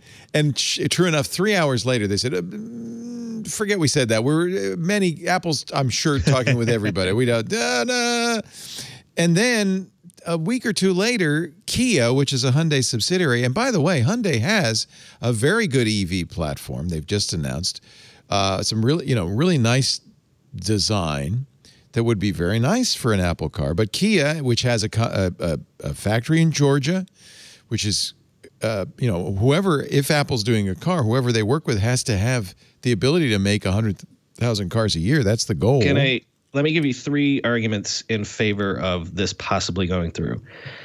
Apparently, they have a lot of capacity there. So this would make sense because I read an article once where they're like, well, but Hyundai's this company that doesn't like to, we're not going to manufacture cars for some other company. We're an insular. But at the same time, that's not what they're asking you to do. Apple's saying, hey, you've got some spare capacity over here. Let's do this. Number 2, and I got to credit MG Siegler for this one, but it kind of sounds like when Apple made the deal with Singular for the iPhone, which is they're not going to Tesla. They're not going to Mercedes. They're kind of going to somebody that maybe is a little hungry. Yeah. And might be willing to be like, okay, it's your Apple car. We'll just manufacture it to your specs. We're fine with that because we're hungry. But then number 3, what you just mentioned about their platform, what you got to understand about that EV platform is because with these electric vehicles, you don't have all of the moving parts, the drivetrain, all this stuff. What these platforms, as you're calling them, are essentially, the term for it is a skateboard. Yeah. So essentially, it's just the battery and the wheels and whatever, and then you're able to do anything you want on top of it, and you can go crazy. And that's one of the things I've done stories on this where people are talking about how car design is going to go crazy because if you get on one of these platforms, if you're Apple who loves to design and Hyundai Kia has this skateboard platform that you can basically have carte blanche to do whatever you want with, I can see that would be very attractive to an Apple if they really are going to do a car. I agree. Oh, and I saw the Kia story. I said that makes complete sense. They've already got their plan to build 23 models on this single skateboard. It's got a huge range. It's really got some nice features. 300-mile range, 500 kilometers, which is about the same, on a single charge. Fast charging. There's a lot of good. This is a very state-of-the-art skateboard. It's perfect for Apple. Whether Apple's going to do a car or an AR glasses is unknown. I mean, it's also important to point out that Apple, like any company, is developing a lot of different potential products. Doesn't mean they'll make it to market. Can I ask a question? Yeah. I mean, I get why you'd want a car as a status symbol, but Apple is used to such high margins. Oh, it won't be a cheap products. car, Father Robert. It's not going to be a cheap car, but I mean, you're not going to sell anywhere near the number of cars as you would iPads or watches. Well, what's in it for them other than the cachet of being able to say we're also a car company? Most car companies don't make a lot of money. No, it's a historically difficult business, isn't it? We had to bail out the big 3. Yes. I did a whole episode on this, and it makes sense if you look at it from this perspective. Yes, car companies usually have around 3% margins in the best of times. And the best run car company in the world, Toyota, has 6% margins. So that's nowhere. Nothing. That's nothing. Nothing. Right. However, if you're Apple and you're rounding $2.5 trillion or whatever it is in market cap, the only way that you can move the needle to Wall Street is other large number of things. They have currently the best business in the world, which is selling $1,000 pocket computers to people every couple years. The previous best business in the world was selling people $30,000, $40,000, $50,000 vehicles every 7 years, right? Every household in the developed world. I'm not going to get the numbers exactly right, but the thing that I did in that segment was I quoted from some analyst that said, the transportation market, if you look at it as the global transportation market, is something like $20 trillion or whatever. If all Apple does is come in at the top end even and get 2% of that, that's 10 times the size of the current iPhone business in terms of revenue. So what else can Apple do that would be 10 times the size of the current iPhone business? And also, I agree with you. And I would throw in another thing is to understand what Apple's business really is, because it isn't making computers. They even took computer out of the name. It isn't making pocket computers. It's not making health watches. I would submit, and I think Tim Cook has said things kind of along this lines, that Apple is an experience company. They're there to use digital technology to provide experiences for their customers. And I think the real question, to answer your question, Robert, is what is the future of personal ownership for automobiles? And honestly, I don't think in 10 or 20 years you're going to see personal ownership of automobiles. So a self-driving electric vehicle, if Apple were to make one, I don't think they're really going to be making one for you and me to buy, but they might be making a business like Uber, where you get in the Apple car, you call an Apple car, it comes and gets you, and inside, once you're inside, the experience is phenomenal. The music, the furniture, it's comfortable. It's got a little incense burner or whatever. I don't know what the experience is going to be, but that's what Apple would offer. So I think that it's probably, you made a good argument, Brian, that maybe it is a good business to get into. But honestly, do you think in the next 10, 20 years, personal ownership of vehicles is a good business to get into? No, absolutely not. However, two counter arguments to that is, number one, what is Apple's current growth strategy? It's services. So if you have an all, and that's what I mean. I would rephrase that to its experiences, which is the same idea. Yeah. So if I'm paying an all-encompassing Apple subscription every month for my entertainment and my transportation and my computer in my pocket and my X, Y, and Z, then yes, you have an entire all-encompassing Apple lifestyle thing. But number two, and don't forget this comes back to the iPhone thing. What does Apple love to do? Go into a product category where there is deep consumer dissatisfaction. Again, analogy of when they entered the phone market, right? Mm-hmm. They love to go in and provide an experience, a product experience that you and I can't even conceive of because we're so beaten down by the status quo. It can never get any better than this, and it sucks. Another thing is there's a story on the rundown about shortages in computer chips to make cars. Yeah. If you think about cars themselves, they are a platform for technology.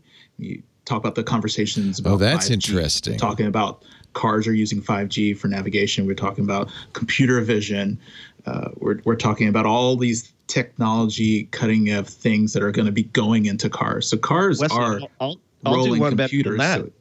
What are all these things converging? Apple's got LiDAR in iPhones. Apple's doing their own silicon now, their own chips. They're doing these ARM-based chips that are good for things like, self-driving and algorithms and AI and all these things. You can see a scenario where everything Apple, and this would tie into the AR, VR headset, like all of the work that they're doing on the car could potentially be, even if it never creates a car, money well spent in terms of R&D for all of the other things, and vice versa. Doing an AR headset and learning about LiDAR and cameras and things like that. That's a good point. They don't need to make a car. The learnings from making the car might be sufficient to power other businesses. Right. You know, one of Apple's core beliefs. Intel's 5G IP. Right. One of Apple's core beliefs has always been to own the core IP. They did it with their computers. They did it with their phone. They've just did a massive shift over to their own processors. They don't want to be beholden to any other company for the core components and technologies that go into their products. When I start to see a massive stock up of human resources on the Apple side for the supply chain that's required to build a car, that's when I'll actually start to believe the stories. Because now there may be happening. They've been hiring a lot of engineers. They may be happening under the covers.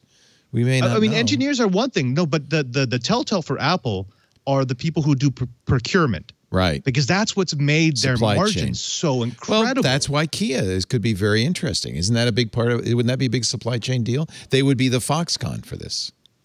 But I mean, that's relying on another company to do their procurement. Foxconn, that's not Apple style. Foxconn makes all the iPhones. That's 100% Apple style. Apple designs the stuff. They don't, and Apple tells you they don't even make the chips. Right. You're going to pay 4 cents for that doohickey than the 8 cents that you want. But they don't actually produce any of the doohickeys. All of those have been farmed out. Now they've got factories in India, Vietnam, If China, they're serious about cars, they're going to have a car company. And they will probably have multiple. Like, why would you just go with Hyundai? In fact, maybe that's what we're seeing is that they're going to announce sometime this summer or something deals with everyone, including Volkswagen and whoever. Right. It's just that Hyundai was maybe a little. They got to learn like Foxconn to keep your mouth shut until the deal is actually signed. Yes, I know they're denying it. Kia's now denying it. And we don't know if they're denying it because Tim Cook said, if you don't deny it, you're not going to do the deal. So we'll wait and see. I think it's very interesting to watch. And I just, I was speculating out loud, but what if Apple got into Uber? What if Apple made an Uber where they made the whole thing, the cars, everything? And if they're self-driving, you don't have drivers. That'd be an interesting business. It feels like a few steps ahead. I know, they but that's test the market, they wait for adoption, then they then try to move over and to have a lot of consolidation of the. Wesley, I want to ask you, because you are big on Clubhouse. I want to talk a little bit about Clubhouse and find out whether this is just a flash in the pan, another social network that as soon as everybody else arrives is going to go downhill, or if there is really some value there. And maybe you don't have an opinion, but I'm gonna put it on you because I'm in there too. Strong opinion. Strong good. Opinion. This. Don't say it.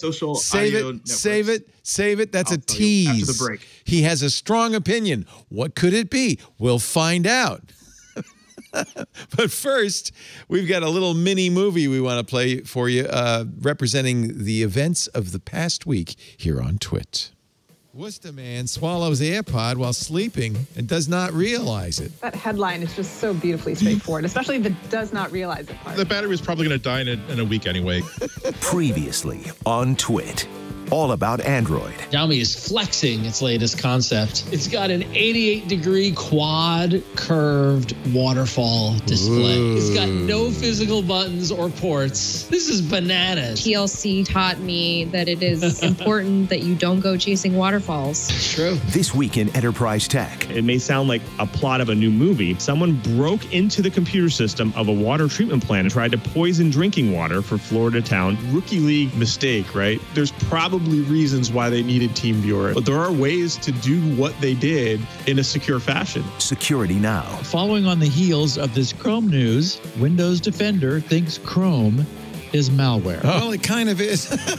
Yeah. I might not be completely wrong. This week in Google. John Wentworth's making his own COVID-19 vaccine. Okay. All the materials and equipment to make the vaccine cost about $1,000. The largest benefits. You've been wasting your time trying to make sourdough. I'm going to do. Yeah, I might do this. No. I mean, if you do it, just also make sure you get the vaccine later. TWiT. Still essential. What if I did this for the whole company, John? Would you all do it? That would be no. I think this would be a great story. Podcast company vaccinates its entire staff using homemade vaccine. I'm in. John says, I'm in. I think the vaccine's going to get a little bit easier to get. And my prediction is it's going to start ramping up. It's like a locomotive moving out of the station. It's starting very slow, but I think it's going to ramp up. What's the situation in Italy, Father Robert? Are you able to get the U.S.? Sorry? You have no idea how much better you are doing in the U.S. than we are over here. It's so much easier for you to get. It will actually be easier for me to fly back to the States and get it there than to wait for it here. They announced that they bought another 400 million doses. So I think we're going to be in pretty good shape in about 6 months. My prediction. I don't know. I hope so. Our show today brought to you by Melissa. Did you know, this is a depressing stat. You ever forget to check the date on a carton of milk and then you put it in your Cheerios and, oh, I'm not going to eat that. Like milk, your customer data goes bad, about 30% of it every year. You wouldn't want to put that in your Cheerios, let me tell you. Melissa makes sure your data is accurate and current so you reach the right customers. They've been doing this for 35 years. Melissa does it all. Addresses, emails, phone numbers, names, and it can do it in real time. So they have a very nice API. So you could add, you don't have to use it, but you could add this with the API. You could add this to your customer service portal or your website. So when customers are entering, how often is it? I do it all the time. I accidentally transpose numbers on my address, things like that. I don't get shipments.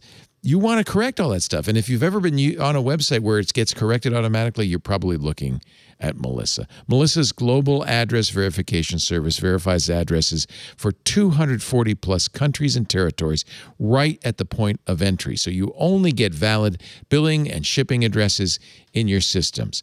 But you can also use Melissa after the fact because they have secure FTP. So you can upload an address list and have it cleansed and downloaded in no time at all.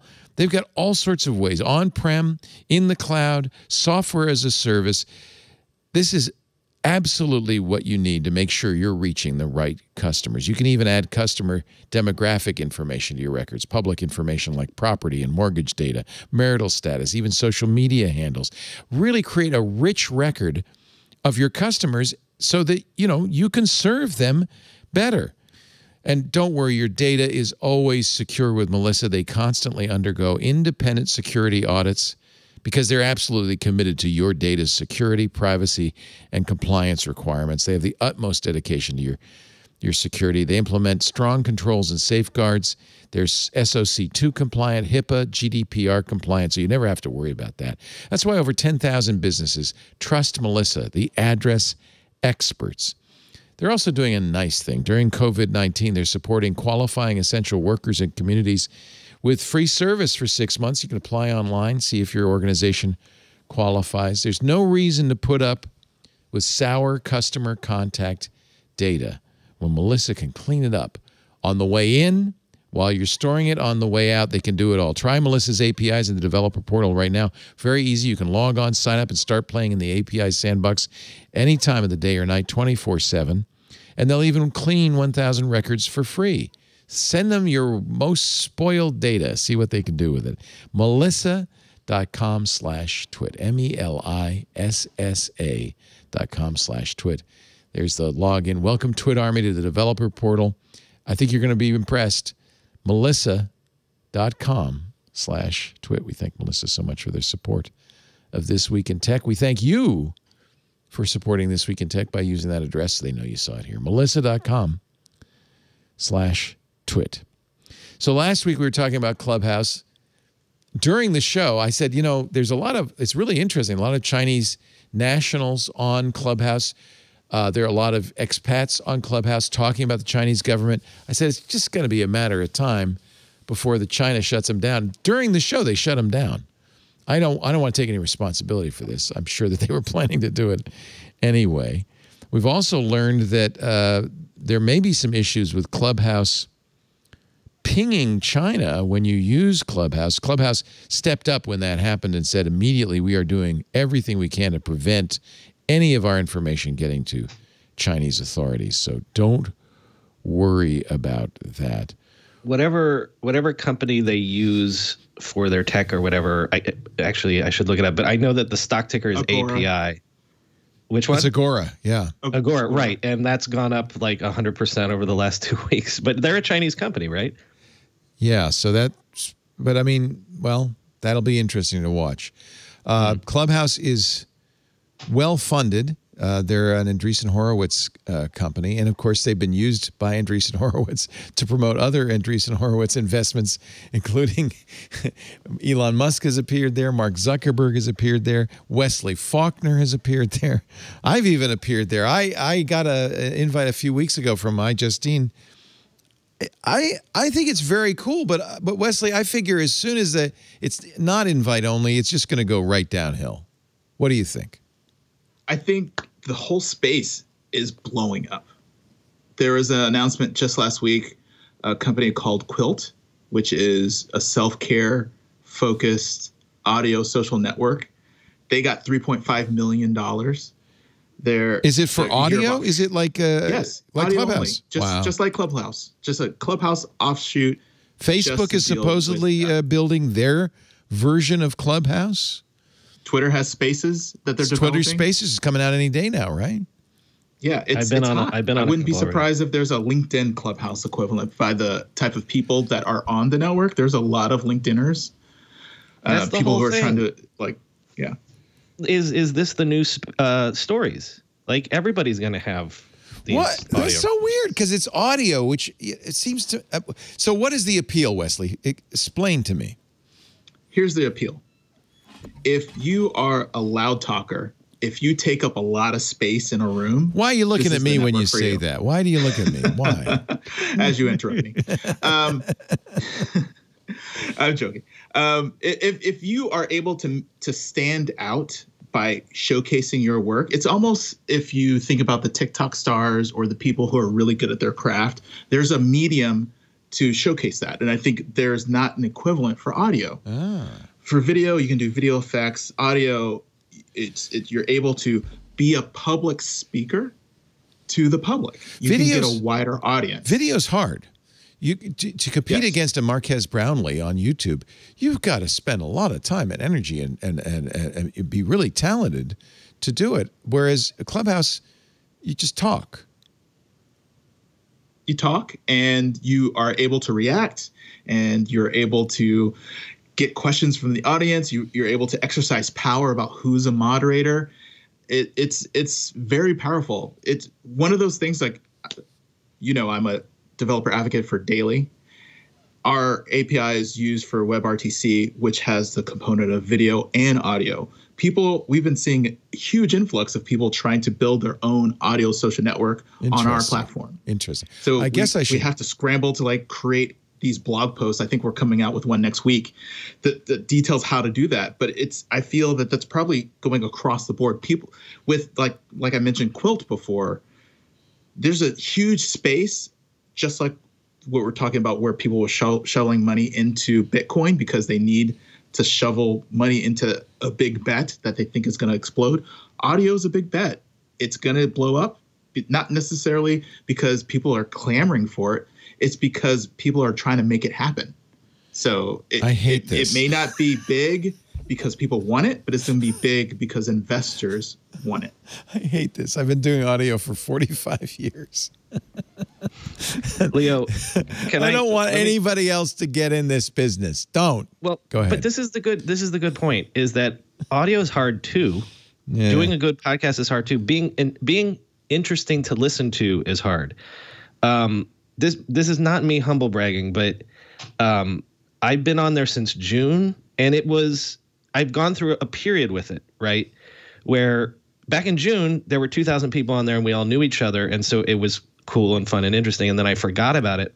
So when it blew up again last month, I go on and it's all sorts of, it's literally like LinkedIn or whatever. It's everybody trying to impress everybody else. It's everybody trying to, get jobs and impress famous and rich people. However, so potentially what I'm waiting to see is it you let everyone in, it's not invite only, and is it just everyone trying to shout as loud as possible? However, my wife, who back in June when she would listen in when I was on there, dismissed it as there's just a bunch of tech people on there. This is not for me or whatever.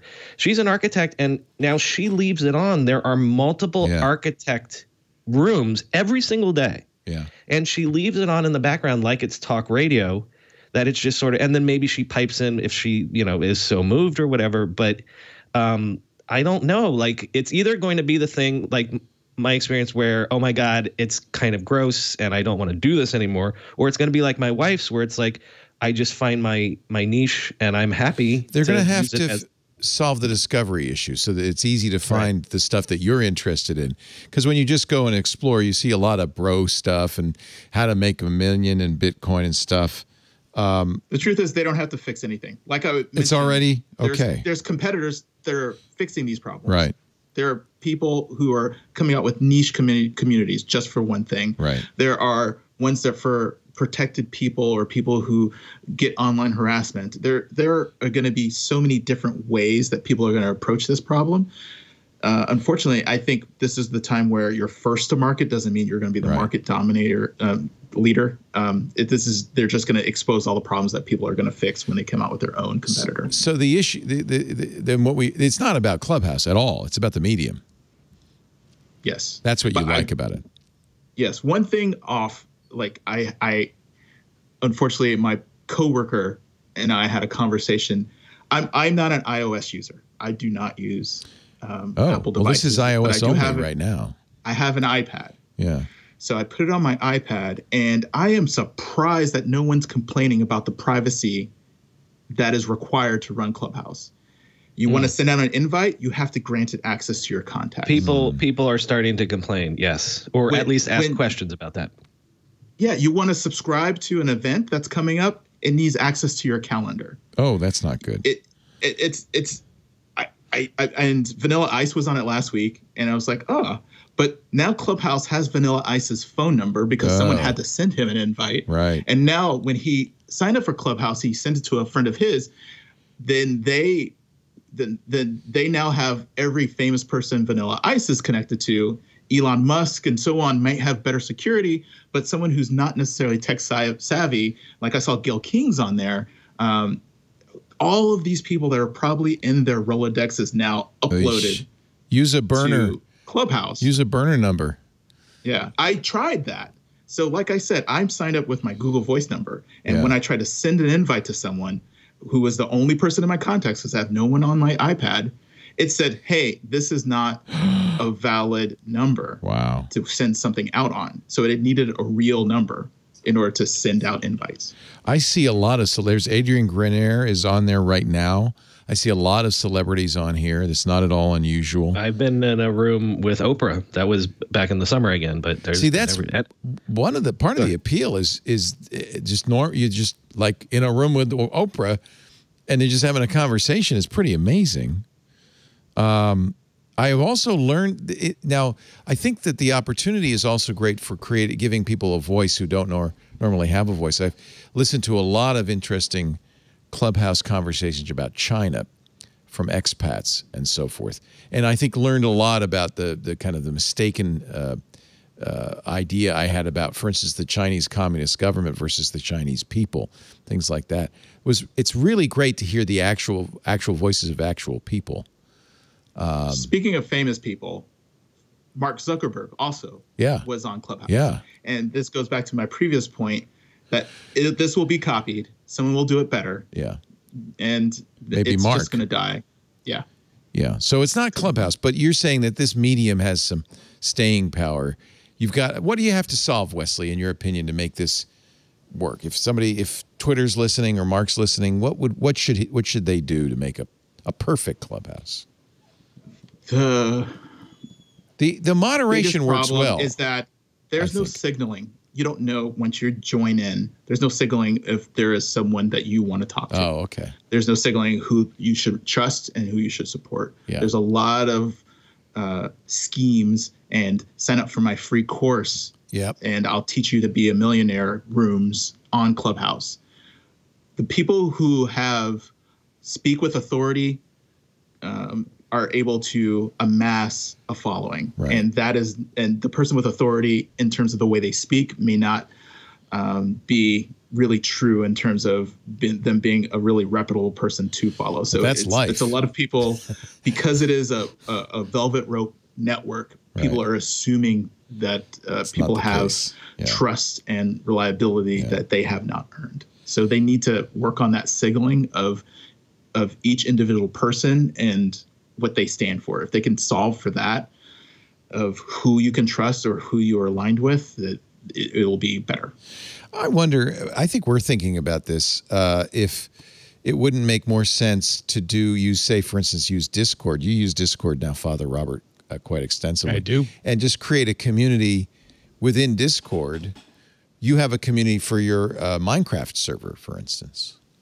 Yep, I use Discord for the Minecraft server. I've used Discord for Padres Corner. I use Discord for Black Hat and DEF CON. It's perfect for a podcast like Padres Corner. Can people talk back to you? And do you use the audio only, or do you use video? They have it all, right? I use audio and video, and that's how I can bring people into the program. So, I use voice features. I use voice communities in Discord. It has nowhere near the sort of velvet rope feel of something like Clubhouse. And honestly, I understand the appeal of Clubhouse. Personally, it's not something I think I would ever want to do. It sounds like too much work to reach people that I don't really care about. And the funny thing is, it's not hard. I mean, Wesley has a good point. The creating a audio conversation like this is actually not hard given the right tools.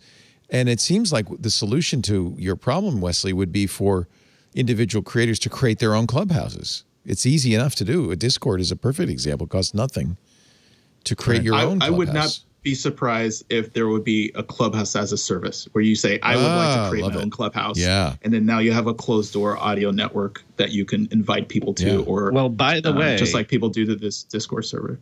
The rumor is that the way that they're thinking of monetizing is maybe it's going to be Clubhouse that does that, where in the sort of the Patreon or the Substack model, where it's like you can own a certain club and it's yours, and you can charge subscriptions for it. You can sell tickets for one-off live events. You can do whatever and just give us a cut. Like, that's one of the rumors of how they might be thinking about Makes sense. actually making this a business. Yeah, makes sense. But they don't have the right tools on the admin side for it to be worth it. You cannot control. Even if you can just have people there are a lot more tools you'll need in order to manage a group.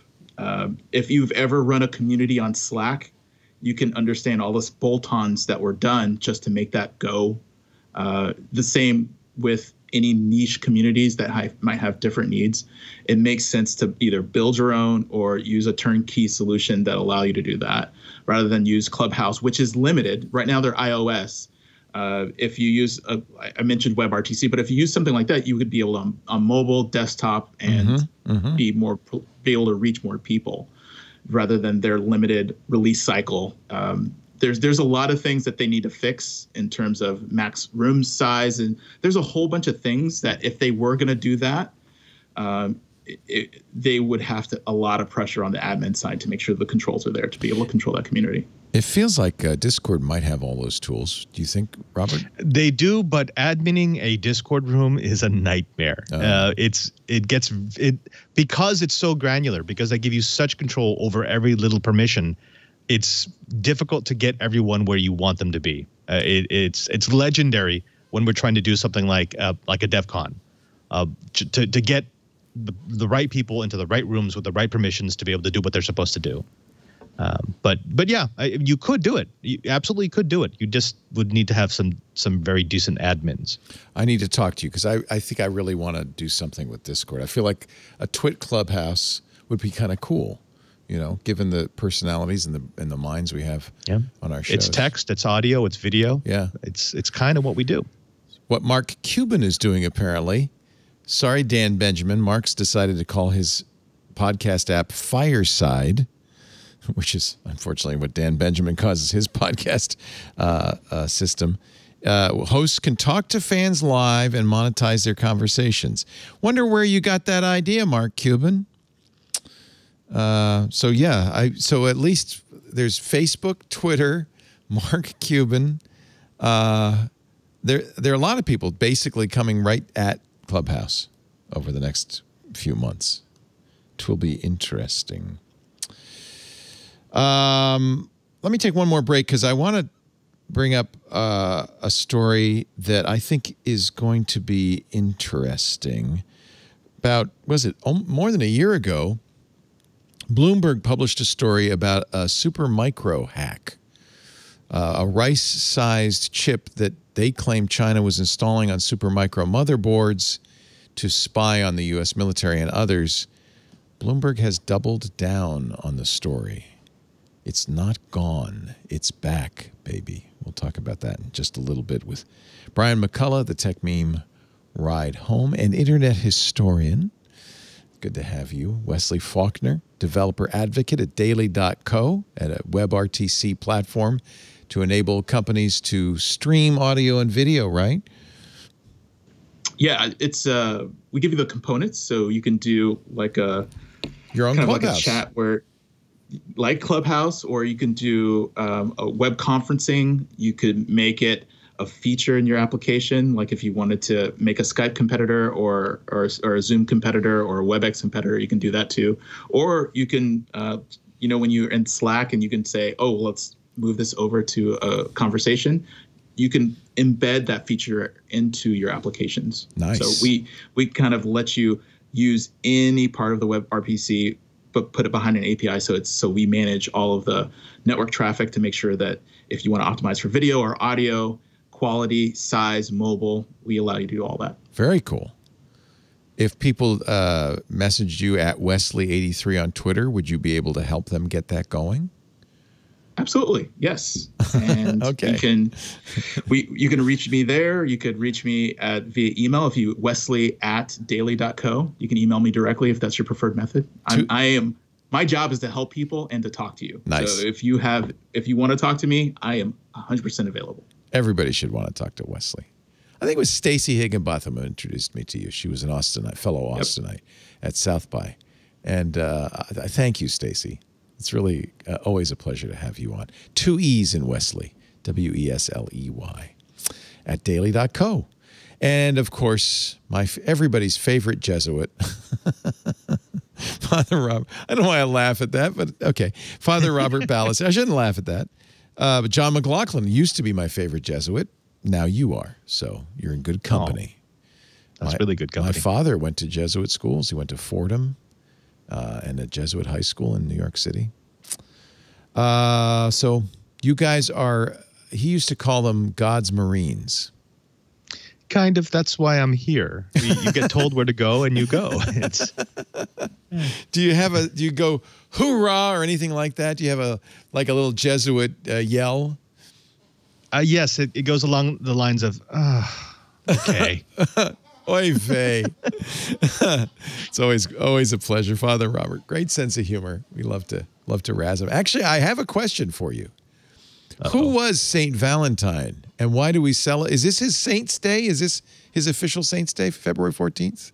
This is his official Saint's Day, and I don't do the martyrology. Was he the one with all the arrows? No. No.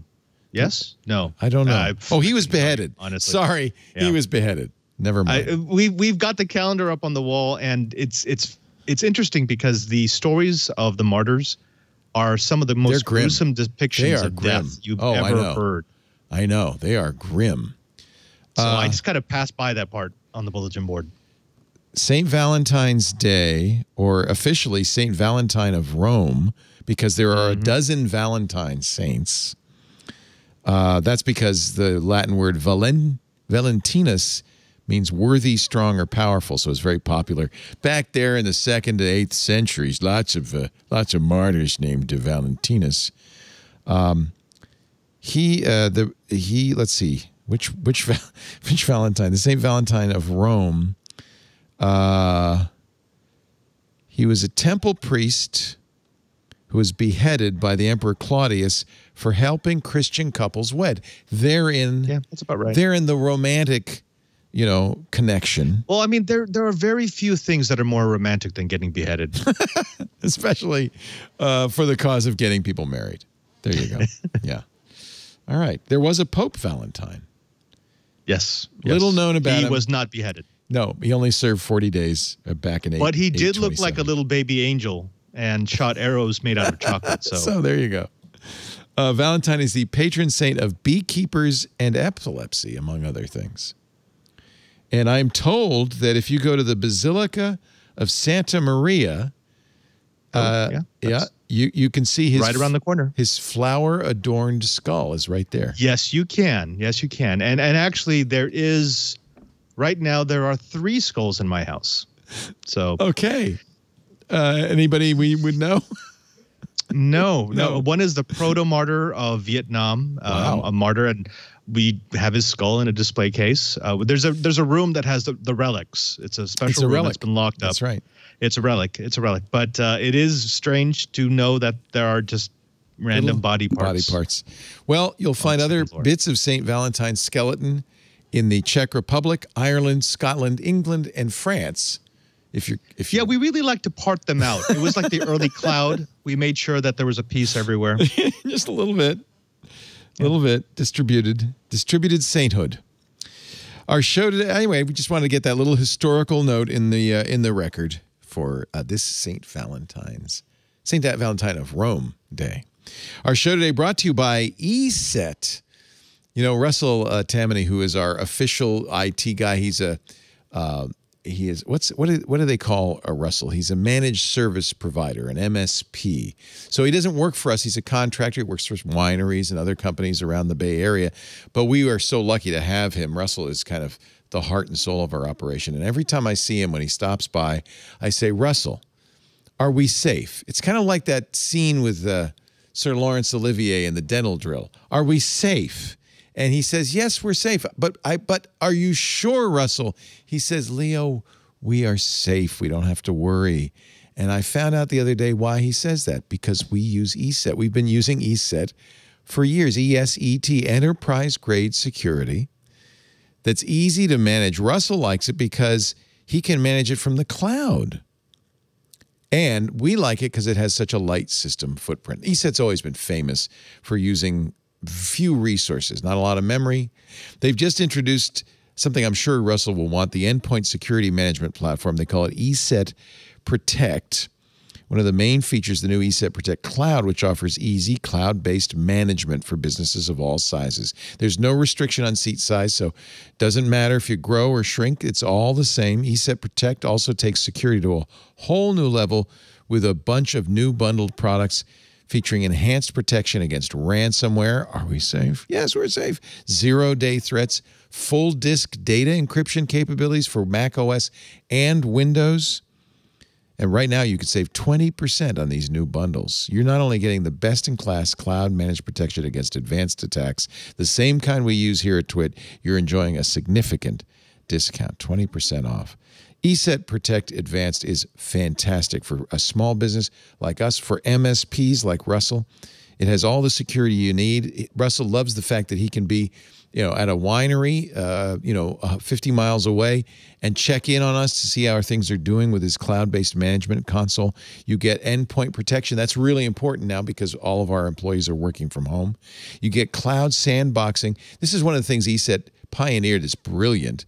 Before an email attachment arrives in our inboxes here, ESET completely transparently, instantly takes the attachment, puts it in the cloud in a sandbox, executes it, watches its behavior in a completely safe way, and it can detect a threat, even a 0-day before anybody knows about it.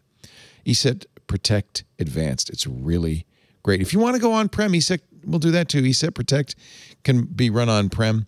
But either way, you're getting powerful, reliable security based on 30 years of research and innovation. And we've got a free trial and interactive demo for you at business.eset.com/twit. ESET got top ratings in AV Comparative's Endpoint Prevention and Response Comparative Report. They tested 9 vendors. ESET not only got the highest combined prevention and response score in the test, but also demonstrated outstanding overall detection and reporting capabilities. They named a strategic leader. That's their top rating, signifying a product that has a very high return on investment and low total cost of ownership, plus exceptional capabilities. Remember, get your free ESET business trial. Get that interactive demo, business.eset.com/twit. You'll also save 20% on ESET Protect bundles, but this is a limited time offer, so don't wait. Trust ESET to future-proof your business, business.eset.com/twit, so that you can say when your client or your employees or your boss asks, are you safe? Are we safe? You could say, yes, we're safe. We use ESET. I love ESET. Business.eset.com/twit. We thank them so much for keeping us safe. You know, when the original story from Bloomberg came out and was then immediately denied by many of the companies mentioned, this is the Supermicro hack, including Apple, Supermicro, Amazon, which uses the elemental hardware that uses Supermicro. A lot of people thought, Bloomberg, you got it wrong. Bloomberg never retracted. They said we have very good sources. They just, on Friday, put out another story, The Long Hack, how China exploited a U.S. tech supplier. For years, U.S. investigators found tampering in products made by Supermicro. The company says it was never told. They weren't doing it. Neither was the public. When that first story came out, I said, true or not, it is a very important warning about the dangers of the supply chain. You've got to protect your supply chain. Bloomberg now has a lot more details. I think you cannot, I don't care what denials you hear, you cannot deny this story. In 2010, the U.S. Department of Defense found thousands of its servers sending military network data to China, the result of code hidden in chips that handle the machine's startup process. In 2014, Intel discovered an elite Chinese hacking group had breached its network through a single server that downloaded malware from a supplier's update site. In 2015, the FBI warned multiple companies that Chinese operatives had concealed an extra chip loaded with backdoor code in one manufacturer's servers. In each of these distinct attacks, two things in common: China and Supermicro, which is a motherboard manufacturer in San Jose. They shared one other trait. U.S. spy masters discovered the manipulations but kept them largely secret as they tried to counter each one and learn more about China's capabilities. I know, Father Robert, you cover hacking, and I'm sure, you had, did you, with the initial Supermicro report, what were your thoughts at the time? We did. So on both TWiT and Know How, we actually took a look at some of the supposedly affected motherboards from Supermicro. And we did our own set of tests on them. It was really basic stuff, which is we let them run and we watched all the network traffic, every single packet that was leaving the server for the course of a month. We saw nothing. Right. We saw absolutely nothing. We actually went back to the traces to look for traces of chips that were added. Absolutely nothing. Now, the answer, the response was, well, they didn't modify everything. And like you said, it wasn't Supermicro. I want to make that very clear. It was right in the supply chain. The motherboards would be shipped, and then at some point between shipment and arriving at the end user, they were modified. In fact, absolutely, Bloomberg says that neither Supermicro nor any of its employees has been accused of wrongdoing. Former U.S. officials who provided information from the story emphasized the company itself has not been the target of any counterintelligence investigation. Right. It's a supply chain attack. Exactly. And as you mentioned, we know that that's a vulnerability. Everything that we use, from our networking equipment to our phones, are manufactured in China. So unless you've got someone there watching every step of the process, there is no way to guarantee that there's nothing added to a motherboard that could be sending data back. Now, there are a few weird things in the story that the way that Bloomberg reported it, they were reporting that laptops and motherboards were being, they had malware in the BIOS. And I'm thinking, wait a minute, all of these machines use UEFI, which do checksums now. You shouldn't technically be able to do that. Sure, you can drop an extra chip, but if you're trying to tell me that China has developed a way to hack UEFI that is undetectable, I'm going to need more proof than you just bringing on a so-called expert saying, oh, yeah, they've totally done that. You've covered the story, I'm sure, Brian, both in October 2018 when the original story came out. I was really surprised on Friday to see Bloomberg double down on this. What's your thought? Yeah, I actually hadn't seen that happened. Probably posted after I posted my show. I mean, I always come back to these when these things come up, or even like with the SolarWinds thing. Don't we just always have to assume that that Apple, Facebook, there's spies from multiple countries working there actively at every factory point for software, for hardware, for whatever? There are spies working in these factories to inject things. Like, we just have to assume that that's been the case for years now, right? Am I wrong? Yeah. That was my point, is whether you believe or don't believe the original story from October of 2018, it's clear this is a potential problem. These supply chain attacks are happening. They've happened over and over again. And we may, there's a real message that you've got to pay close attention to this stuff, and you can't assume that because it's arriving in a sealed box, it hasn't been tampered with. I'm surprised to see this again in Bloomberg Business Week.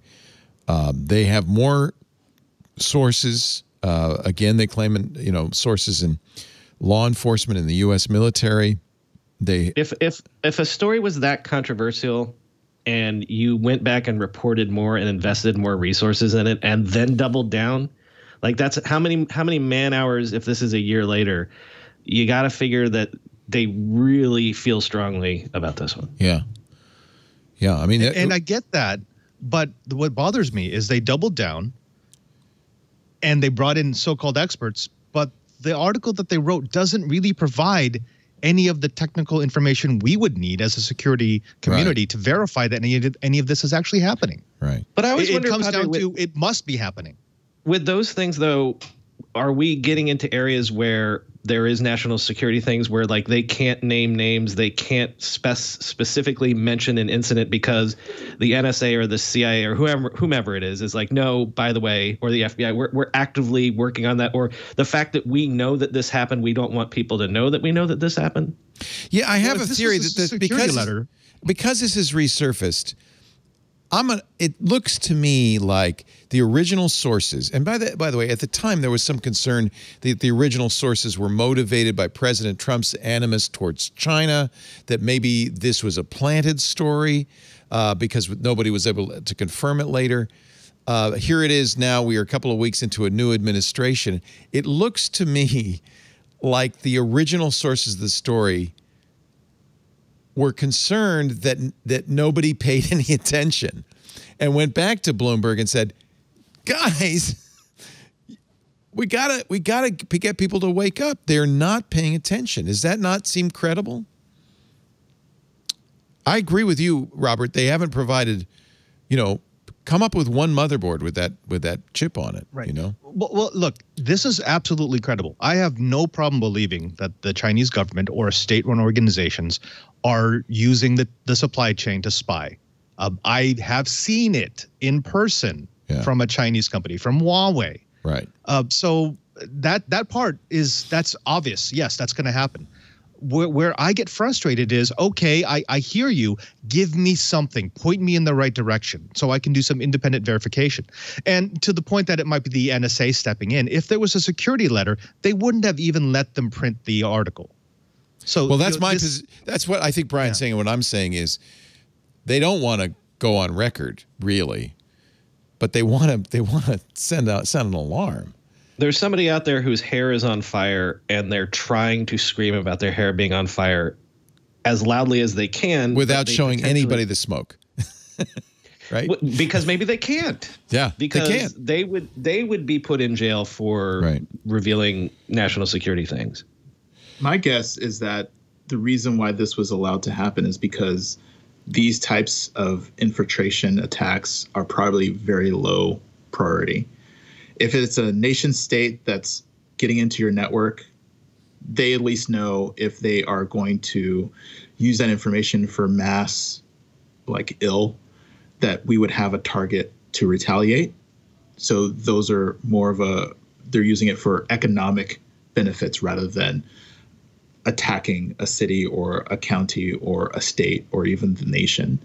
It is the actors that are the lone wolves. It's the actors that are that could just try to sow chaos because they know that the repercussions will not affect them, or they're not projecting the harm to themselves that would cause because of that. So my guess is that it was an insider that's trying to say we should prioritize this. Yes. And keeps leaking this information to the press so they get more resources internally to reprioritize these types of attack. As they clearly should be. I mean, the SolarWinds attack is another supply chain attack, and we know about that, and we know there was a severe consequence to that. At the end of the article, Bloomberg quotes Frank Figliuzzi, who was the FBI Assistant Director for Counterintelligence until 2012. He's been, a private citizen since then, but he was willing to go on record with this quote: Supermicro's tale of woe is a chilling wake-up call for the industry. Figliuzzi declined to address specifics, but agreed to speak publicly about the implications of Supermicro's history with Chinese tampering. If you think this story, and this is really the bottom line, if you think this story has been about only one company, you're missing the point. This is a don't let this happen to you moment for anyone in the tech sector supply chain. I don't think anybody would disagree with that.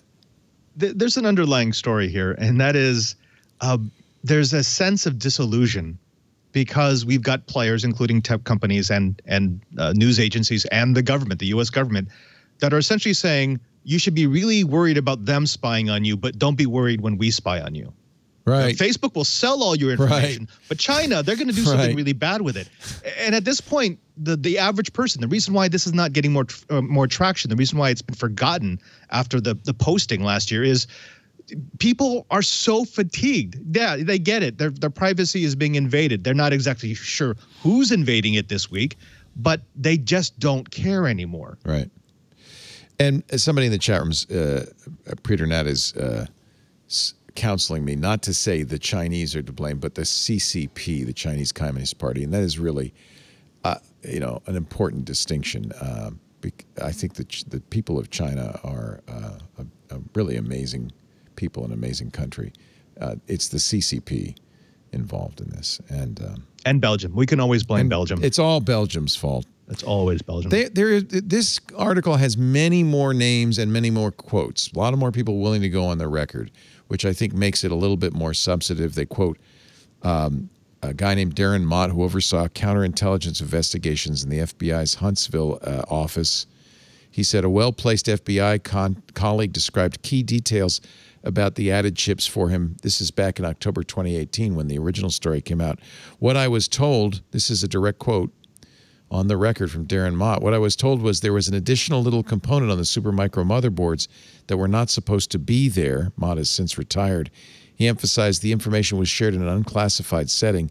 The FBI knew the activity was being conducted by China, the CCP, knew it was concerning and alerted certain entities about it. Mott said at the time he advised companies that had asked him about the chips to take the issue seriously. So I always thought it was puzzling that Bloomberg would go with this story if it weren't true.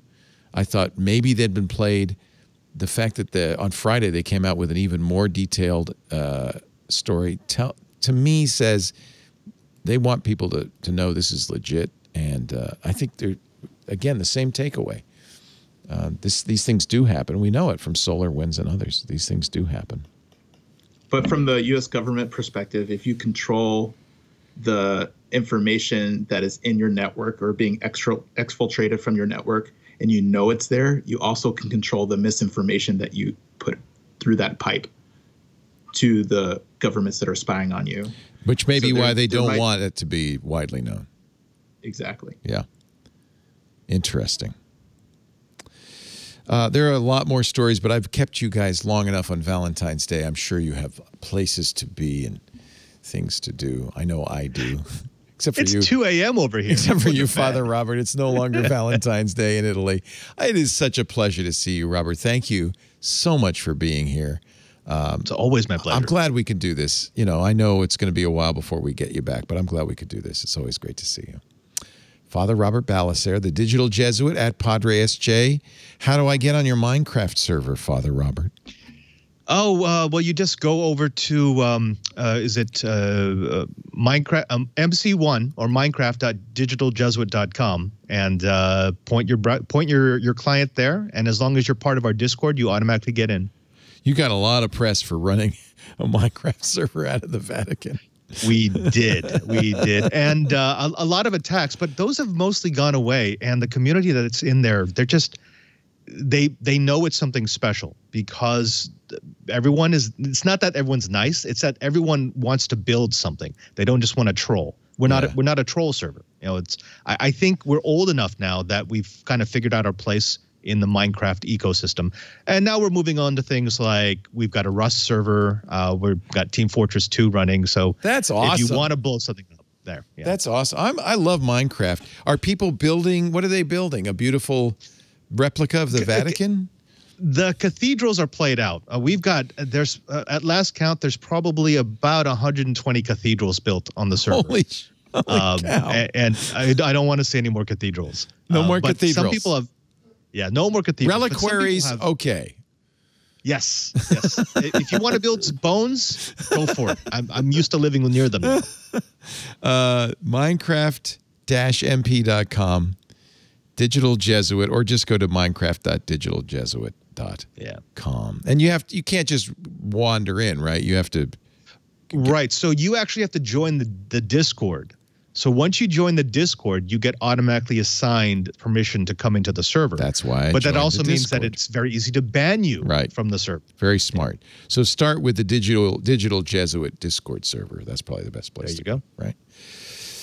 You must be in the Discord server to play. Oh, is that true for the Rust and Team Fortress and all that? TFT? We haven't tied it in on those yet because those aren't as popular. For a while there were actually a couple of my favorite actors and actresses who wanted a geek place to hang out in Rust. Nice. And so I said, hey, come on in. How fun. Felicia Day wanted to play. So really? Oh, that's so sweet. Anything else you want to plug?